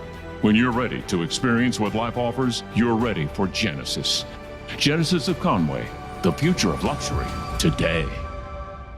A properly graded field is not only important for player safety but also the field's health, and no company in the state matches the exceptional service and dedication like our friends at Athletic Field Service of Arkansas and Sherwood. From servicing all types of natural grass athletic fields that includes aerating, top dressing, and phrase mowing to a variety of residential projects, Jeremy Rice and his crew have you covered. They also offer an extensive list of infield renovation services. Call Jeremy at 501-416-1218. That's 501-416-1218 for your free evaluation, and check them out on Facebook or see what they have to offer online by visiting afsofar.com. Athletic Field Service of Arkansas, we got the dirt on your infield.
All right, finishing out day one is the Ozark Hillbillies. They are represented by head coach Jeremy Burns, along with Andrew Gillum, Spencer Grisham, Kobe Wilbanks, and Zach Young. Coach, I will go ahead and hand it over to you for your opening statement. I appreciate you guys having this promote the Arkansas football across the state. and it's a big honor. We've been able to bring down a few of our guys down here. Zach Young, he's a starting strong safety receiver.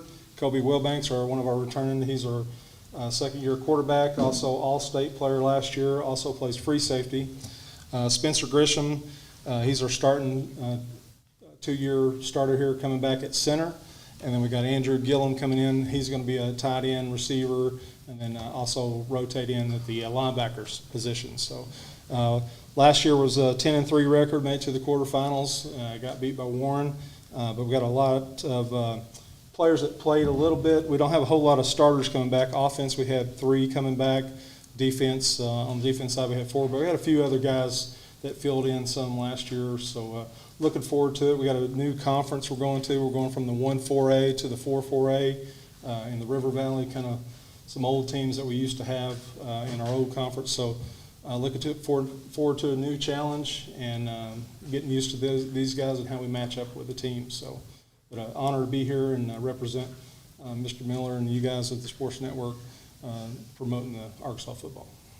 Hey, Coach, it kind of seems, during your tenure there, maybe just Ozark, just in history, it doesn't really matter whether you guys have high expectations, you typically live up to those, but if you don't have high expectations, you usually overachieve. It just kind of seems always that way. Well, this year, you guys have high expectations again. So just talk about the way that you guys always embrace those, whether they are up or down. Yeah, it's a hard-working community. The parents are able to get these guys up to the field house. These guys are up to the challenge each day. We work out 3 or 4 times a week and do all the stuff as far as lifting weights or plyometrics or going to 7-on-7s or team camps and going to extra camps. Some of these guys have done some extra stuff on their own just to try to get better, and done an outstanding job. And summer's gone really well for us. Like I said, we went to some team camps and 7-on-7. We finished up today with our junior high, and we've got one more week to work out and get better, and we'll start fall camp August 5th. 2 things for you, Coach. One, Big Earl says hi. Big Earl, you got to have Big Earl in the mix.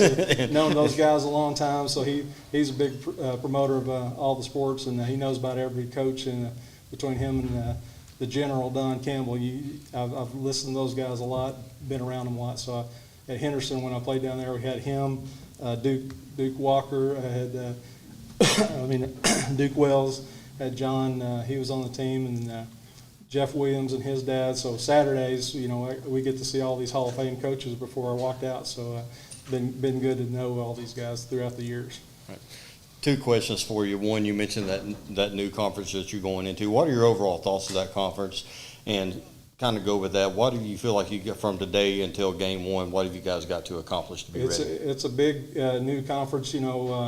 These guys got a lot of guys coming back. Dardanelle, Lamar, Pottsville, Clinton, they're big, huge, and got a lot of athletes as well too. So it's going to be a big challenge for us. Mina's in there too. We've battled with them the last couple of years as well. So they got a lot of guys coming back. So a lot of guys coming back, but going to be a lot of film watching on Saturdays and Sundays to, see what schemes they're doing now compared to a few years ago when we were in that conference. So it's going to take a little bit breakdown on the weekends this year to kind of see what we need to do.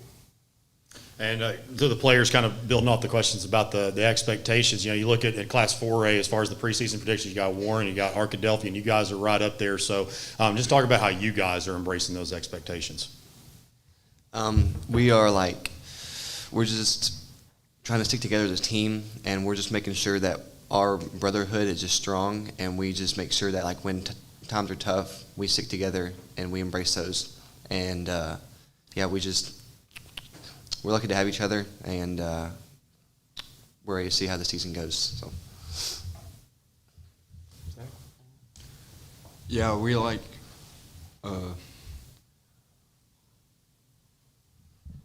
I'm blanking. Spencer, you got? Andrew, you got anything? You guys are a little bashful here. You got to. That's right. Well, Coach, I'll ask you too. I mean, you're one of the many alumni that's coaching teams that we'll be highlighting over the next few days, and you've been there for a while. And again, it's just somewhere that you're from Alma. From Alma. But you've been at, I'm sorry, I messed that up. End of the day, forgive me. You're from Alma, but you've been around the area for a long time, I guess I should say. So, obviously growing up in that area, but, what's kind of some things that have kept you there? You talked about the community, and just what are some things that have kept you at that program to continue building it? Well, I started out in '98. As soon as I got out, I got a job offer from Mark Ford there. I was there for 3 years. Then Coach Vines called me back to Alma. I coached linebackers and helped with the offensive line for 4, starting in 2001. And then got the call back from Ozark, and they wanted a O-line, D-line coach, and pay was a pretty big increase, so I went back. So it's just a great area. I grew up there, and a lot of my interest, hunting, fishing, hiking, whatever you're doing in the mountains there and on the river. So a lot of stuff for us. My family's from there, Fort Smith area. Mom and Dad came from Fort Smith Northside, so I know a lot of history there with that bunch of athletes and stuff. So it's just a home to me, and got a chance to go back when I got out of college and to work there, and it's worked out good for us. And my family raised a boy and a girl in Ozark, and they both graduated, went on and played in football, and my girl's at John Brown right now playing basketball. So it's just home to me, and you got good, hard-working kids like this. It's hard to leave a spot, and it's just a great community. Everybody supports us. HPRD, means a lot to those people in town, and Hillbilly Pride, when it turns Friday night, they come out to watch us and cheer us on and critique what we need to do and all that kind of stuff after the game or before the game. And it's fun to be in that kind of atmosphere. Friday Night Lights is in Ozark, and we got some great kids and great families in that area. Coach, tell us a little bit about the expectations, this new conference. It's a tough conference. Yeah. Not only that, but you got Booneville in week 1, I believe, after week 0. You got a pretty tough schedule. So what are the expectations this year? Well, we're probably not the best preseason non-conference schedulers. We've got Harrison to start with, okay? And then we start off with Clarksville, 5A school. Then we play Booneville, which they've won a few state championships over the years. This is my 14th year playing them, and I think they've won state championship quite a few years there. And then Charleston, got Coach May down there, and they're always tough and been tough ever since I was in high school. Those 3 programs. Then we'll take a week off, and then we'll play Waldron to start off the conference this year. And like I said, conference is top to bottom. I think it's probably the best it's been in a long time, with Darnell coming back with Coach Vega's boy at quarterback, Lamar. They've got some big, tall receivers in the quarterback, and Clinton. I've heard Coach Dufresne. He had a bunch of big linemen coming back. So you got start up front with those linemen, offense and defense. That makes it a lot easier. So, and then Pottsville. We've seen Pottsville a few times this summer at 7-on-7 at team camps as well. So Coach Russ does an outstanding job. And then you throw Mina in there; they're back in our conference, and we've seen them all summer, and they're loaded too. So it's going to be a dogfight each week. So you're going to see a good ball game coming to 4-4A each week, and you'll see some good. One of the guys today at our junior high camp, he said it's going to be some hard hitting in that league, and we're a good running or throwing team. Coach Kobe Wilmake's here; he does a great job, throwing the ball, and he's gotten better each year. So the senior year, I'm looking forward to a big year. Zach's coming in at receiver this year, and he's healthy. He's battled some leg injuries over the years, but he's healthy and done really well this year. And start up front with Spencer. He's the quarterback of the line. He's telling those guys what to do and snap the ball. And then Andrew got another big kid coming in. So it's going to be a good year for us. So there's quite a few people that would say you guys have the best. I would say it's probably the best mascot in Arkansas. I'll just say that on the record. But I don't think there's any debate that it's the most unique, at least. How cool is that to be on a national stage like Marty and McGee and look at that? I was going to mention that. I got Porter Hayes. He put me on to you guys, and then he's the one that he called and said one day, he said, "Hey, you got an old helmet. After 10 years, you got to get rid of them anyway." So I said, "Yeah, we got some laying around." I need one. They want one. So when that was on the air all the time, they were showing it, and I got several calls on Saturday like, "Hey, how do you know those guys?" And I had to give Porter a shout out there, and and tell him, "Hey, you got us hooked up with her." And so y'all are nationwide. So now we kind of taken over like Hillbillies worldwide. We've got some exchange students come in, whether it be from Ukraine or Brazil, Germany, Denmark. So I send home with those guys a hillbilly hat or a T-shirt or something, and they send it back to me, and we'll put it on a Facebook page or something like that. So we kind of call it Hillbilly Worldwide. So it's been pretty good. I was eating at a restaurant the other day in Fort Smith after a team camp, and I had a T-shirt on with a big mascot on my chest, and I had my hat on. The girl comes up and she goes, "Can I ask you a question?" And she said, "Yeah." I said, "Yeah, what do you got?" She said, "Is that you on the T-shirt?" You know, I was like, "You may be onto something. I may have to sell these T-shirts right there, make some extra money or something." So that was pretty good. So yeah, the mascot's very unique. I think there's maybe one up in North New York that's kind of similar to that. But yeah, we're the Hillbillies. We embrace it, you know, and everybody takes some pride in it, and has a good time with it. All right, guys, we thank you for coming, and that will wrap up day one of Big Miller Football Media Days presented by Chris Crane Hyundai and Genesis of Conway. Be sure to tune in the Natural State Sports Network on Facebook, YouTube, and X, and we will see you guys tomorrow. Thank you to Ozark for coming. Appreciate you guys. Thank you. Thank you very much. Summer is here, so it's time to get out and experience the natural state, and there's no with people celebrating the great deals and stylish lineup of SUVs like the all-new Santa Fe. Plus, you get America's best warranty and Hyundai assurance. So come join the party at Chris Crane Hyundai. Right now, get 0% financing for up to 60 months or up to $4,000 bonus cash on a great lineup of new Hyundais at Chris Crane Hyundai on Museum Road in Conway. Some people appreciate the experience of living, the craftsmanship and sheer satisfaction of being exceptional. The Genesis Concierge makes finding your perfect vehicle effortless, like the Genesis GV80 with a standard 27-inch OLED navigation system, or the G90 with seat massage for ultimate comfort. When you're ready to experience what life offers, you're ready for Genesis. Genesis of Conway, the future of luxury today.